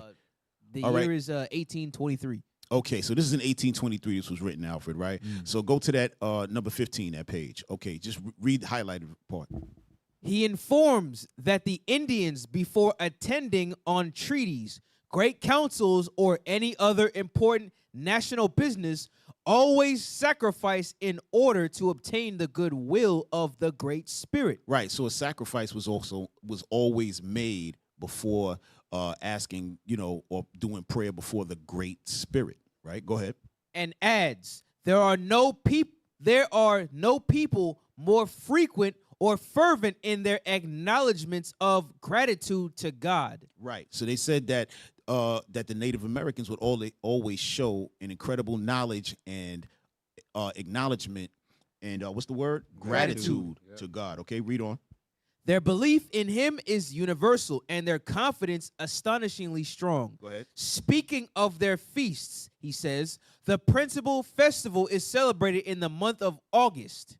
Sooner or later, as the forwardness of the corn will admit, it is called the green corn dance, or more properly speaking, the ceremony of thanksgiving for the first fruits of the earth. Right, the first fruits, right? And go ahead. Read the next one. That's the bottom. Next page. There you go. That's what I want. The question continually recurs, whence came things like these among the natives of our continent or the American savages, unless these savages are the very tribes of Israel. Right. It says that the natives of our continent, they saying our continent, right? Or the American savages, which that's what they're calling the Native Americans, right? Or the Indigenous or First Nation, unless these savages are the very tribes of Israel. Go ahead. No evidence is furnished that such a variety of Hebrew rites is found among any other people on earth except the Jews. Right. So all of those rites and different ceremonies that were being performed here, they knew that the Native Americans were the Jews. They knew that because nobody else did that stuff. Okay, go ahead. And it seems morally impossible they should have derived them from any other source than the ancient Hebrew religion. Right. Go to the next. Go jump down to where it's highlighted. He speaks of attending a feast among the Sioux Indians, a feast of the first green corn. Right. So I wanted you to see that, Alfred, because it's directly talking about the tribe that you derive from, right? And that what they're talking about, I believe they're trying to talk about the Feast of Tabernacles. So during that time is also the ingathering, right? Y'all can drop that.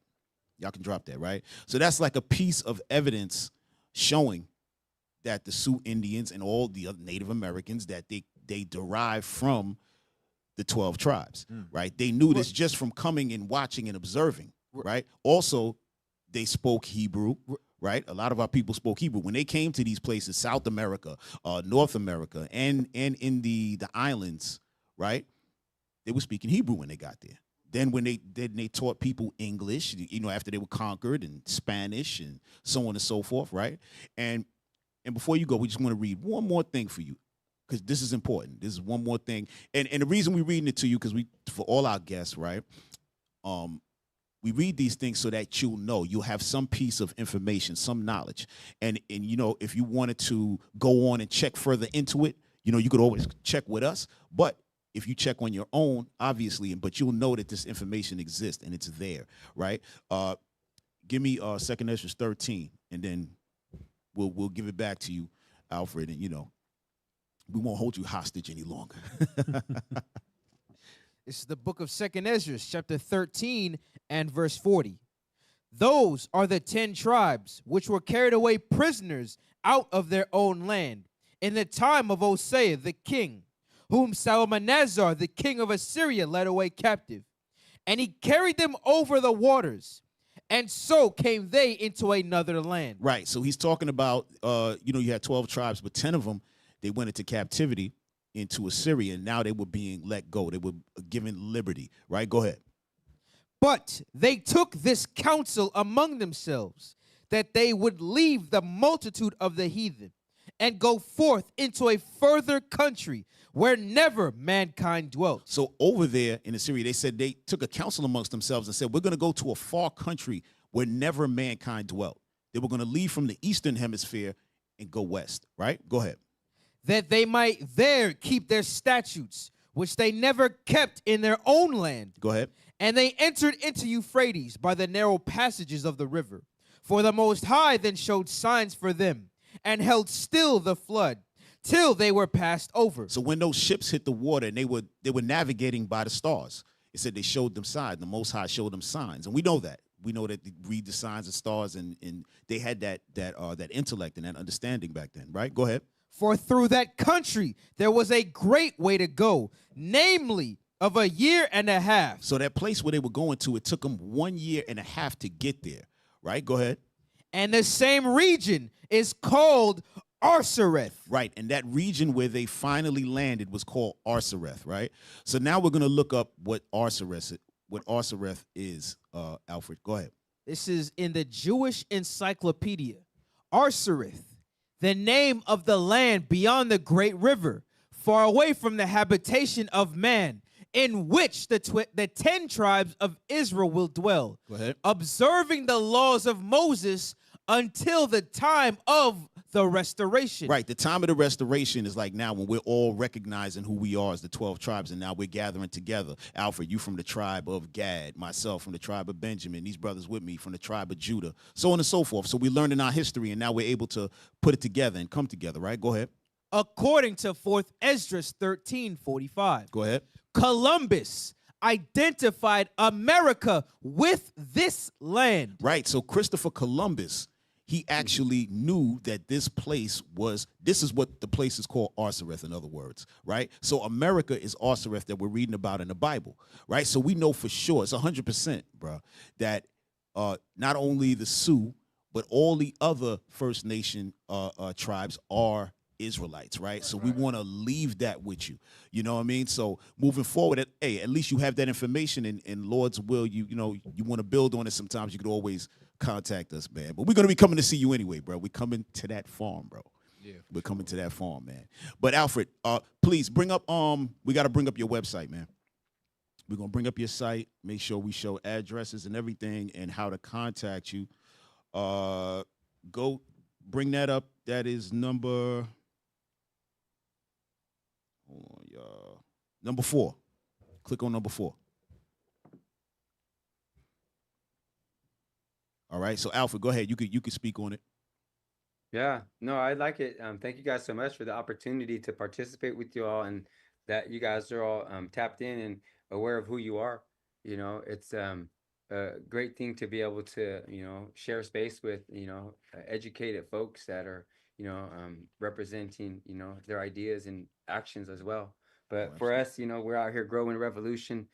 Three Sisters Gardens. If you want to get online and check us out, it's not all about money. You don't got to come out and or donate to us. That we'd much rather connect with you as a person and meet you. So I mentioned earlier, we don't have no fences. Feel free. We have the 4 locations right there. And we also have a tree nursery that we're opening also. But we're very ambitious and goal orientated. So for you folks out there that have been listening, thank you guys so much for tapping in. The Nehemiah squad and all the great work that you guys do. You guys are awesome. Appreciate you guys, and thank you all so much. All right, thank you, Alfred, man. We appreciate you. Appreciate your time, man. Being gracious with it, and we just we wishing you the best. All praise to the Lord is going to keep that thing going. But like I said, we're going to contact you and create a time. Maybe we'd like to bring a group of people by, and just either, and maybe some of the youngsters we might want to enroll them in your program. Also, Alfred, before you leave, we do youth violence seminars, right?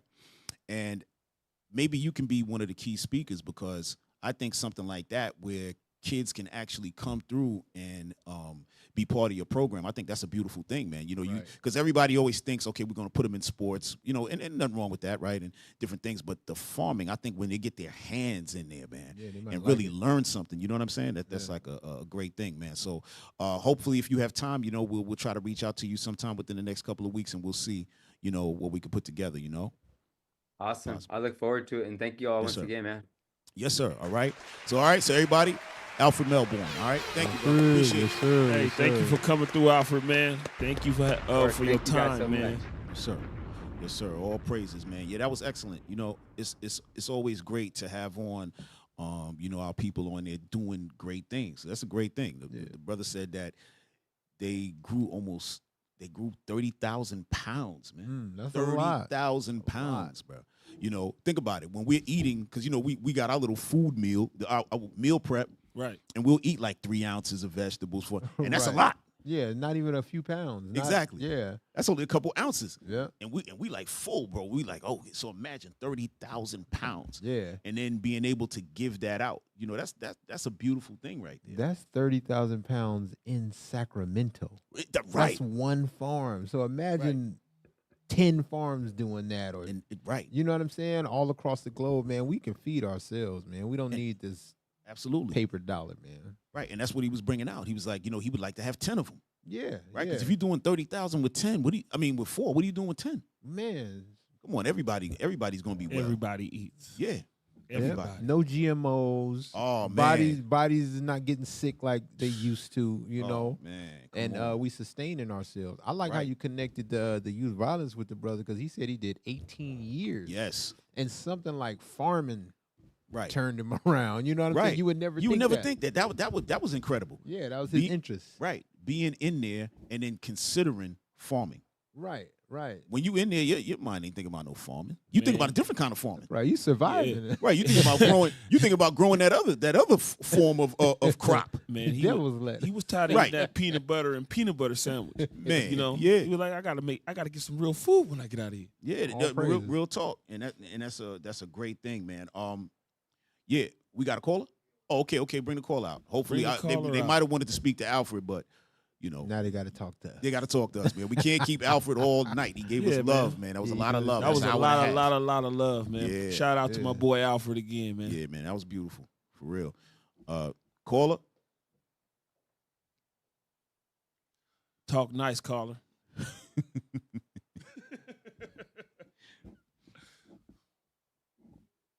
All right, call us up.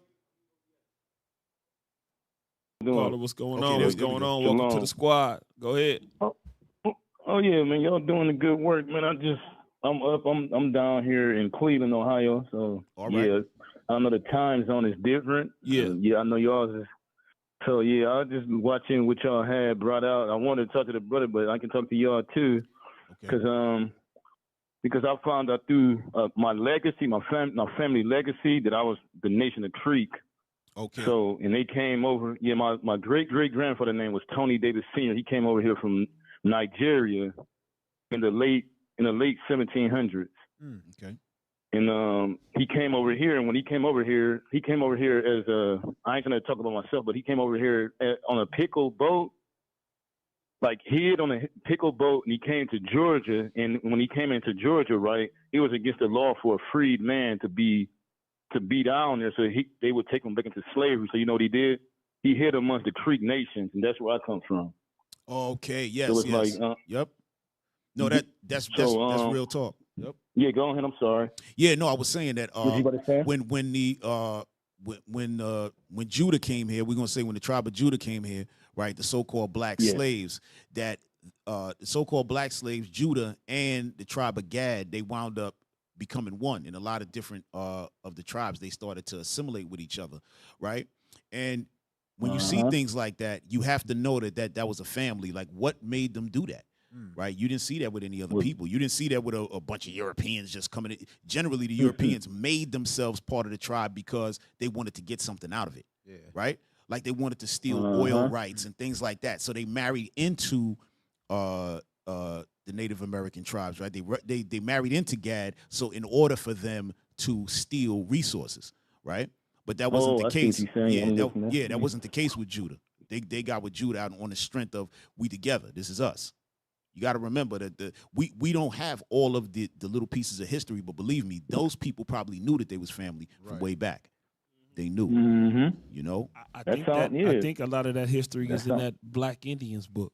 Yeah, in the Black Indians book. Yeah, I got that too. Yep. But I got that book, like what y'all just said. Yep. But thank you, man. Yep. Thank you, caller. Appreciate you. Hey, thank y'all, brothers, Shout out man. to you, thank bro. Y'all, brothers, all man. the way I love in y'all. Cleveland. Y'all blessed. Yeah, you rocking with us 3 hours ahead of us, man. So we appreciate you, bro. Yeah, all praises. You people from here need to check it out. Check your spirits. You understand? Yep. Go ahead. Yep. We good? Yeah. Oh, okay. I thought it was somebody else. Hey, let's bring up. I gotta show y'all this. This is crazy. Bring up number 17. You know, we couldn't hold Alfred anymore, but if he was still on, this is what I wanted to play it for him too. But I think it's better we brought that out of the scriptures to show, you know, the ship, you know, the ship route and all of that, and coming to the scripture and coming to Arsareth, which is America, right? Which in the book of Revelation is called the fourth part, right? Number 17, y'all. And when y'all bring that video up, go to the 14-minute mark. All right.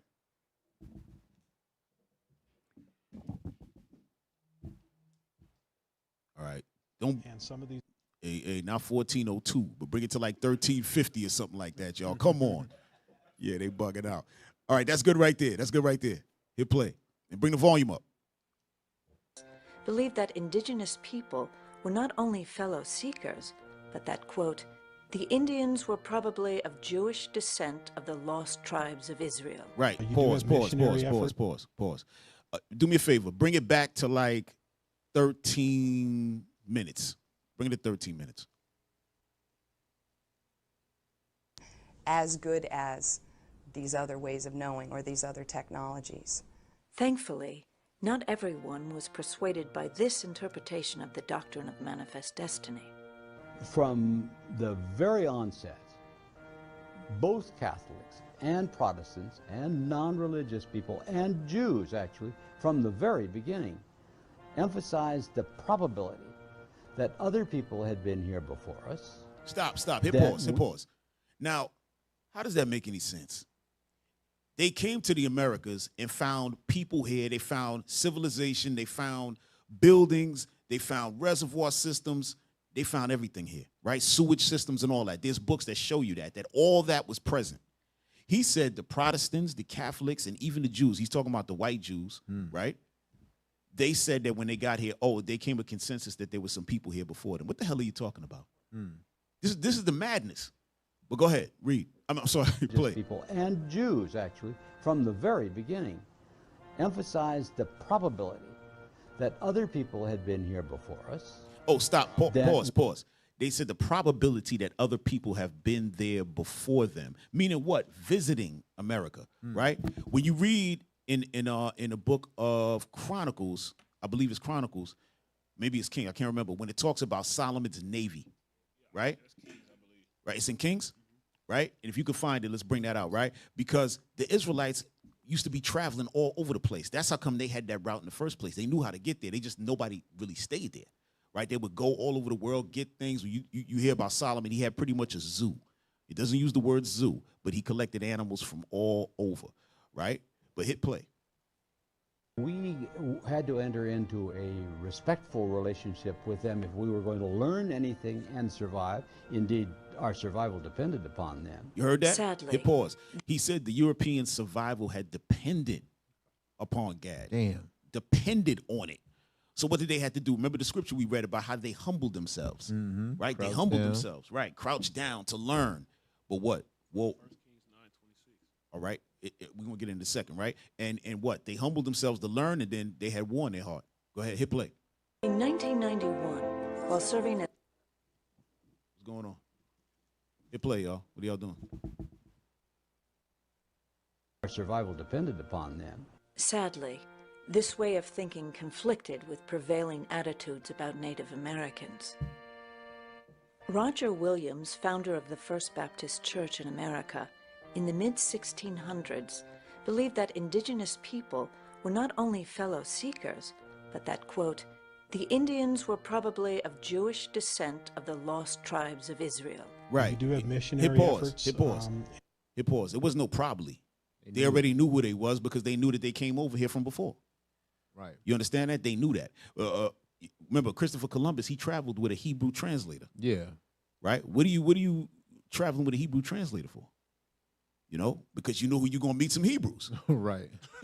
Go ahead, hit play, y'all. Only fellow seekers, but that, quote, the Indians were probably of Jewish descent of the lost tribes of Israel. You do have missionary efforts, and some of these early missionary-minded folks are very ostracized and marginalized by their society. We see this all the way back in Massachusetts, even with Roger Williams when he's first run out of the Massachusetts Bay Colony. He goes and he begins to minister to the Indians, and he's seen as a radical for that. 200 years later, Roger Williams would receive an ally in Mormon church founder Joseph Smith. Wow. Joseph Smith claimed that the Native Americans were, in fact, just like the rest of us, just as good, just as valuable. Wait, hit pause, y'all. They better. Hey, Joseph Smith, he said that the natives were just as good as us. Yeah, they went to go minister unto them. You know what they went to minister? They went to go minister some fake religion. Right. That's what they went to go minister because they already knew that all of the rites and passages were from the scriptures. Right. They were the Jews. They knew this already, but they had to destroy them. So they destroyed them and then gave them what? Christianity, white Jesus, and all of that. That's what religion. Huh? The Baptist religion. Yeah, that's John right. Smith is the creator of the Baptist religion. Exactly, and they told you, they just said it to you right there that he built the first Baptist church. Yeah. So all of these, all you Baptists out there, you follow behind this white guy that just created a religion for the purpose of taking control of this nation. That's what he did. Right. They created all them religions so they could go and talk to the Native Americans, the tribe of Gad, and twist their minds. That's all that was. Y'all got to understand that. Hit play. Just as important as all of the rest of us. Later, many other artifacts would turn up that suggested the presence of Middle Eastern cultures in North America. What are you hit pause? It's annoying. Yeah, what are you talking about suggesting? They act like they don't know. They act like they're discovering something or finding something out. They know what this is. Yeah, because when you walked into their house, it was hanging on their wall. Yeah. You know what I mean? Talking about an artifact. It's not an artifact. It was it was his cup. It was that was their literal jewelry. Their literal like you said, cups and plates and plaques. This was no artifact. You didn't dig it up. This was in somebody's house. Yeah, that's stolen possession. Thank you. The Hebrew writing on it. Right, with Hebrew writing. So it suggested some Middle Eastern. There was no Middle East back then. No such thing. The Middle East was started, what, early 1900s, late 1800s? Right. When they put in the Suez Canal. The Middle East didn't exist, family. All right? Don't let these people twist your mind up. This is pure stupidity. Suggest. What suggest? What are you talking about? Hit play. Protestant priests, Catholic fathers, Jewish rabbis were seeing these possible links between the Native Americans and ancient Israel. These links included written records that had possible tie-ins to the ancient world. There were certainly religious beliefs, thinking that the Native Americans may have been descendants of some Hebraic, Jewish, Israelite travelers to the Americas at different times. Oh, hit pause. You see, that's what we just read. Look what they put up there. They put a ship. Oh, yeah. That's, you see that? That's what's that? That's what we just read in 2nd Ezra 13. Yes, traveling. Yes. Right. A year and a half right there. Right. And they made sure that that's in stone, man. Some ancient Jewish Hebraic we travelers. don't know what we found. Yeah, let me just keep saying different things so everybody's confused. No. They're the tribe of Gad. Y'all know this. Yeah. They're the tribe of Reuben. Period. And they knew the other tribes were throughout the islands. Yeah. They knew what they knew what it was. Go ahead, hit play. Or of other old world peoples at different times. And there are various things fueling these. There were religious, political, and social agendas. Right. Perhaps the largest documented religious artifact was this ancient city wall mound, recorded in Squire N. Davis's Smithsonian publication entitled Ancient Monuments of the Mississippi Valley. So to see an artifact like that, or the context in which they would place an artifact like that, would be, especially something found in association with the mounds, would be, oh, that shows to us the presence of these people at that time here in the Americas. They were responsible for creating that artifact. They were responsible for creating the mounds and for introducing various cultural aspects into the Americas. The idea that... So what they're trying to say now is that someone else came and did all of that, and then the Native Americans were following behind what those people did. Yeah, that's how you keep the savage narrative going. Right. You know, when these people, all the great stuff here was made by the so-called indigenous, so-called Indian. That was a race of people with a tribe that was here already. Right. You know, and they did all of that. So because here's the key: if you had the so-called white Jewish people here and they knew that the Native Americans was Jews, why didn't they link up with them? Right. But they said, oh, no, those are the real Jews. Let's kill them, and then we'll make up a story that our people came here. Yeah. Probably. We don't know.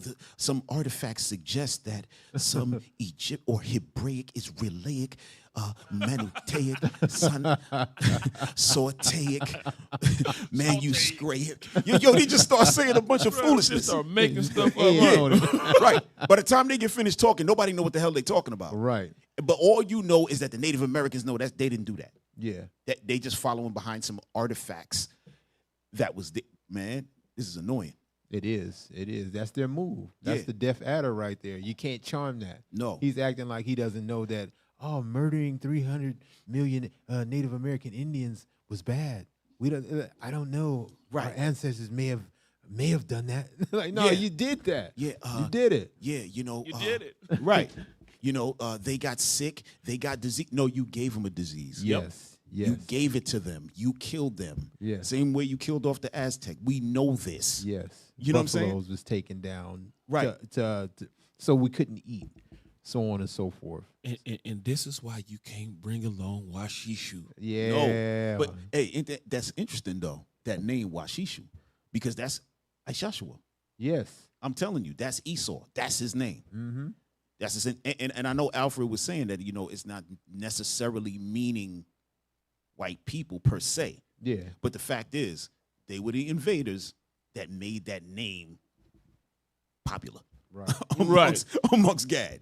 You know what I mean? Let's get it in Obadiah 1 and 5. Do it Let's immediately. Do it. Watch this.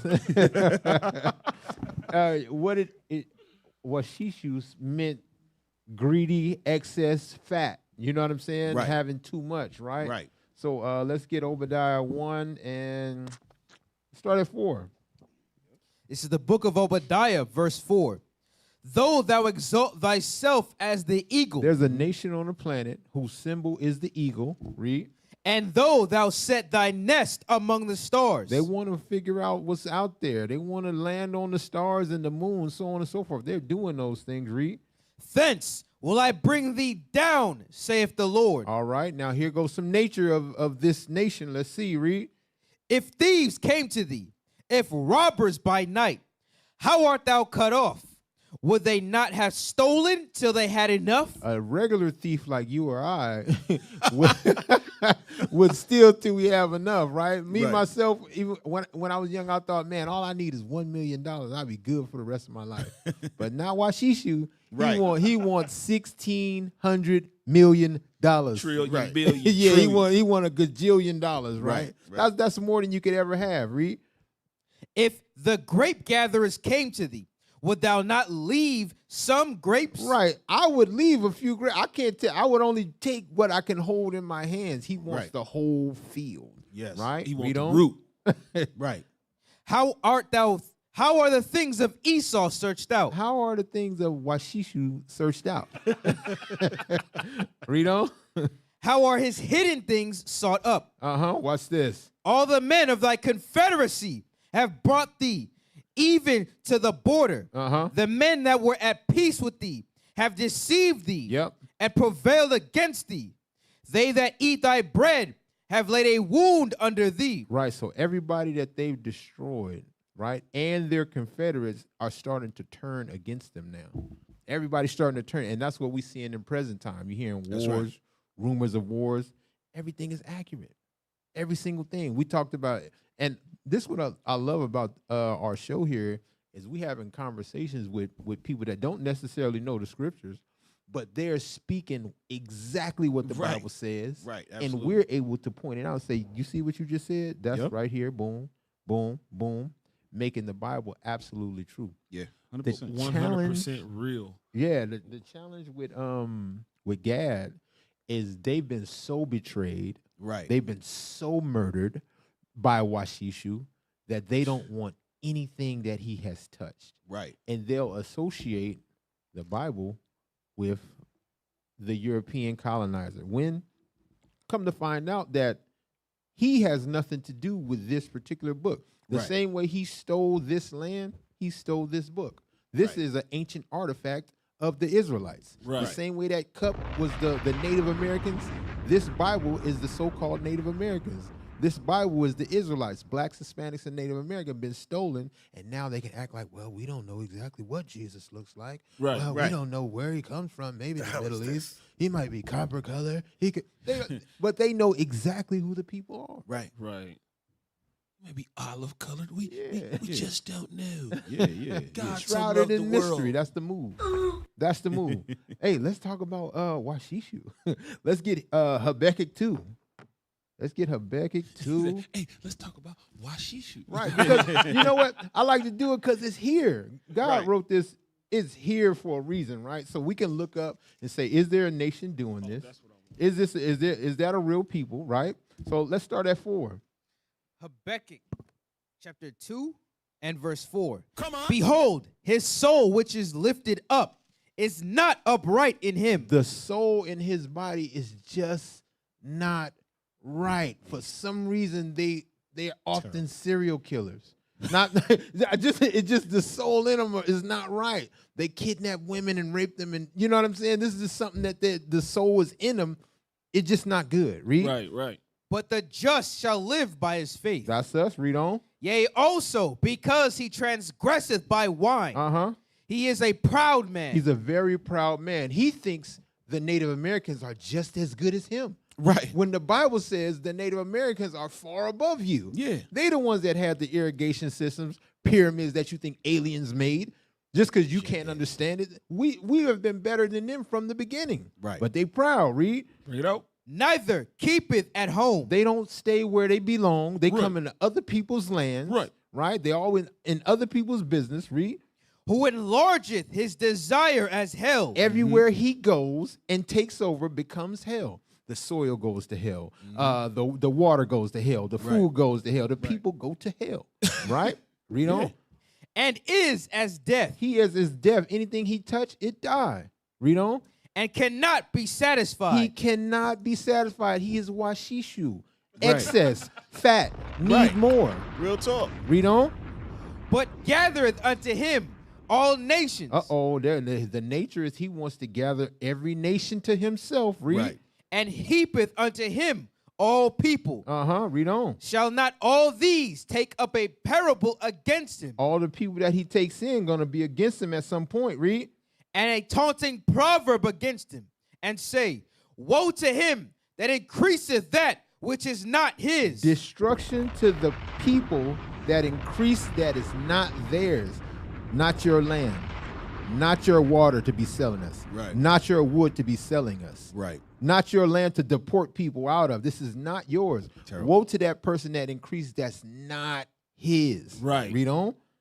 And to him that ladeth himself with thick clay. Right. So that's what we. Right. I have 8 more. Hold on. You know what I'm saying? But that last part is crazy. That laden himself with thick clay. Right. Because that's going into having all those different peoples. Yes. Right, heaping all those peoples amongst yourself. That's found in the book of Daniel. Also in Maccabees, when it talks about how Esau wanted everybody to get under his program. Right, to leave off from their laws. Right, so that's what that's talking about right there. These people ain't right. They're not right. Yeah, we got to jump on one more thing too. Stop it. Get some help. Yeah. Thanks. And not from Washishu. Right. Don't get that help. Terrible. If you can't tell that that's Washishu, how he just broke that down, then you just don't want to know. Right. Yeah. That's why Shishu all day long. For sure. And when we talked about the word Ishashua, right? That's the Hebrew word for Esau, which is wasted away is he. Right. That sounds right? like that's him. Yeah. There's no way in the world that word and Ishashua, like they're very close together. Yeah. That's like a transliteration right there. We got to get down to the bottom of that at some point. Hey, bring up number 13 is a cover of a book. It's called True History of the Conquest of Mexico. And then bring up page 130, which is number 11. First show the cover of the book. Got something to read out of there. Because it's important that we show the greatness of our people on this side, right? While they're waiting, read Ezekiel 35, and I believe it's 10. You know what I want. Talk about the 2 nations and all that. The book of Ezekiel, chapter 35 and verse 10. Come on. Because thou hast said, these 2 nations and these 2 countries shall be mine. Right, because thou hast said, Washishu, right, that these 2 countries, right, meaning what? The country of Israel and the Americas, that these 2 are mine, and these 2 nations, meaning the nation of Judah, which was over in the east, and then the nation of Israel, right, which is the northern kingdom, was over here in the western hemisphere. Go ahead. And we will possess it. Right, and we will possess it. That's why they went over there, to possess them, to destroy them, and then take over the land. Same thing they're doing over there in like he brought up in Gaza and all of that. But even in Gaza, you have we don't have a dog in the fight because both of those people ain't really supposed to be there. Both of them ain't supposed to be there. That's really our land. That's why we just sit back and we wait.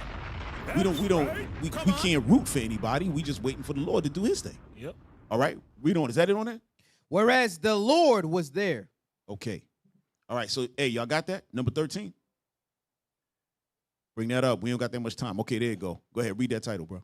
The True History of the Conquest of Mexico by Captain Bernal Diaz de Castillo, written in 1568.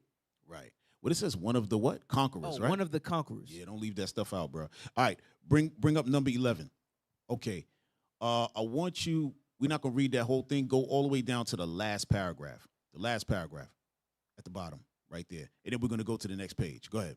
When we approached its Palapa, we were received by several great lords of that country. Relations of Montezuma. Right, so they were related to Montezuma, right? So they would know they were great lords. Go ahead.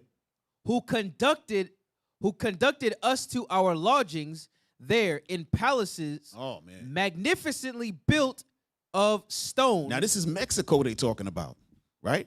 Now, remember, Mexico wasn't just where we know it now. Mexico was all the way up inside of America as well. So y'all have to understand that. So when it's saying Mexico, it's not just talking about the little piece that's Mexico today. It's talking about all California, Arizona, Texas, all of that.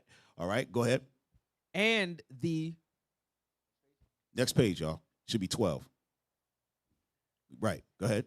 And the timber of which was cedar, with spacious courts and apartments. And what? And apartments. And apartments. This was going on when the Europeans came here.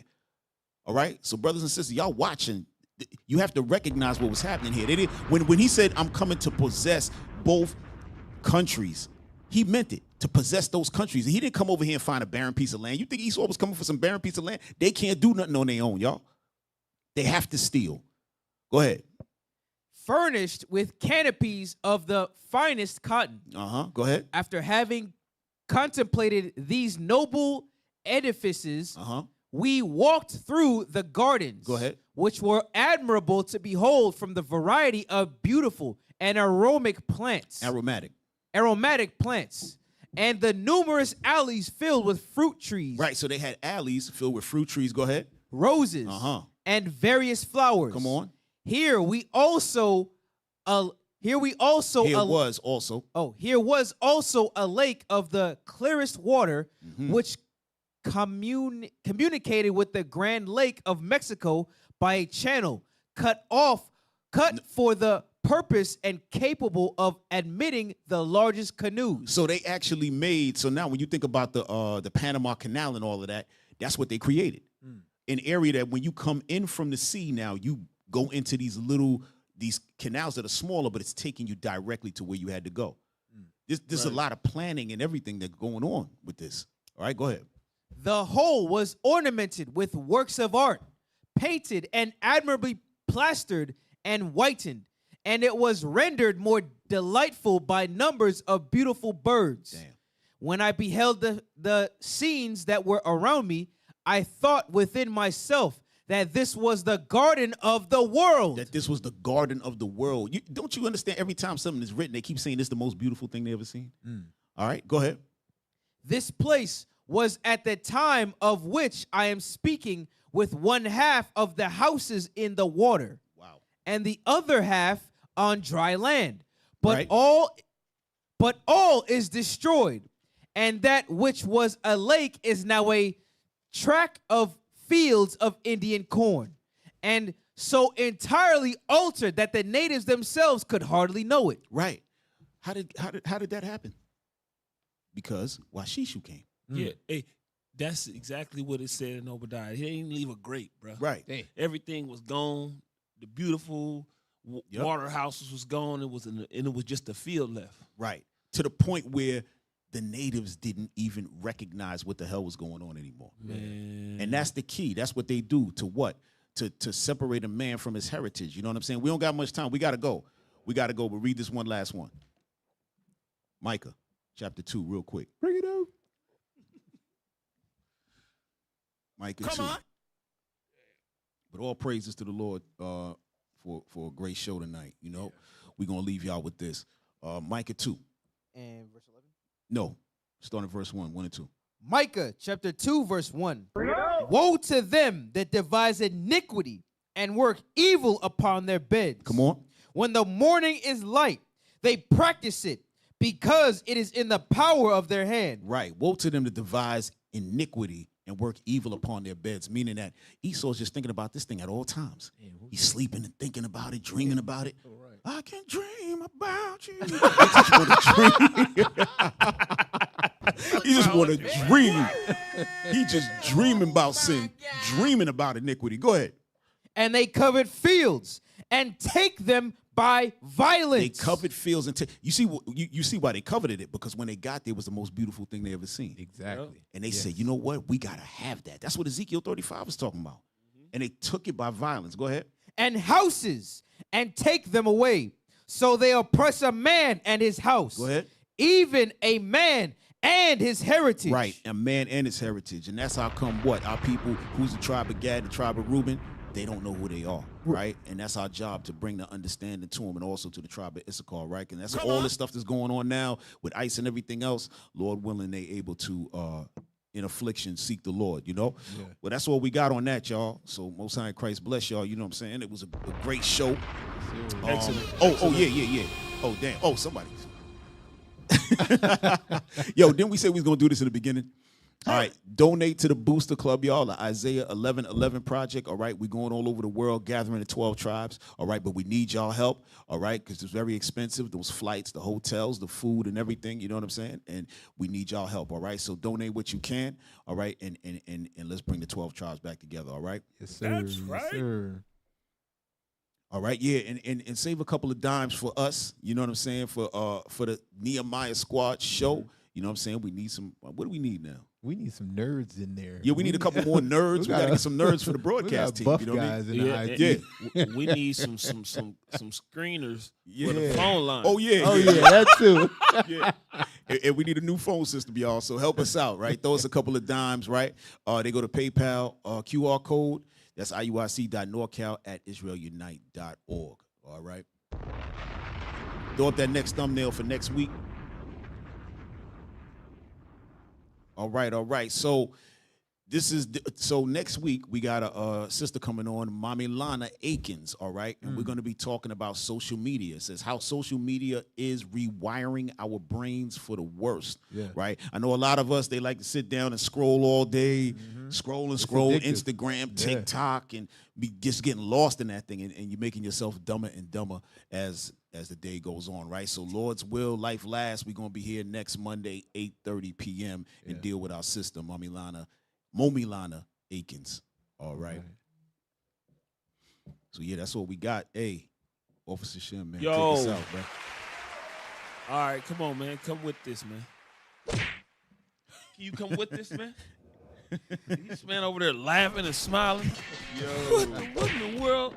Nehemiah chapter 13, verse 21. Yeah. Then I testified against them and said unto them, why lodge ye about the wall? If you do so again, I will lay hands on you. Check it out. If you do this thing again, we got to lay hands on you.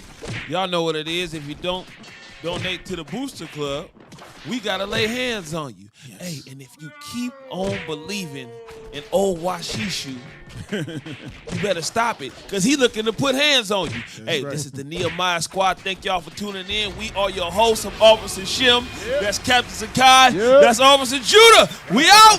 All praises. Most High Christ bless y'all. Shalom. Yeah. All praises.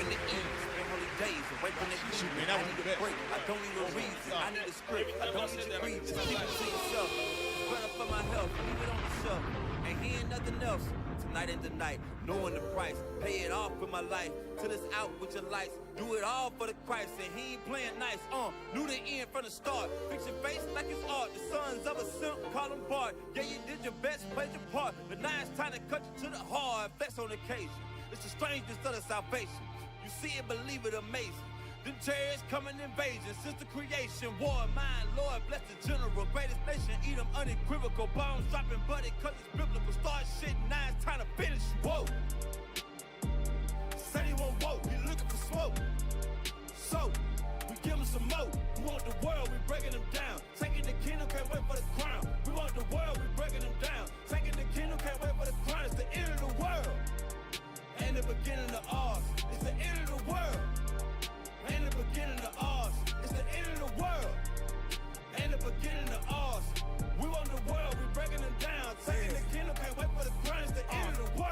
can't wait for our kingdom to start and for there to be finished. Get rid of all of their idols and lying religions. Look for the crown like an Edris. Hey, this that crown talk. Wisdom of Solomon 5 talk. This that second Edris 6 and 9. We want eyes talk. It's your time to end and my time again. It's our time to win. Away with the sin. You know what it is. Rejoice with my kin. See that is why we repented. Go to the streets, I can see myself in it. The city is bright, the kingdom of light. A wonderful sight past the angels, the inner light. I need 1,000 years of labor. Sit on my throne with my savior. Try to know wine, press alone. He bring pain like major. You think the nations is equal to us? T.K. Kirkland, who raised you? Flex on occasion, my God a racist. That's why we moving with patience. It's been a long time coming. I spent my whole life running. Now that I'm 10 toes down and established my faith on 100. Woe to the nations, my king will race them. You know they gotta be punished. Jeremiah 25. Yeah, you know they gon' fry. Whoa! Said he won't vote, he looking for smoke.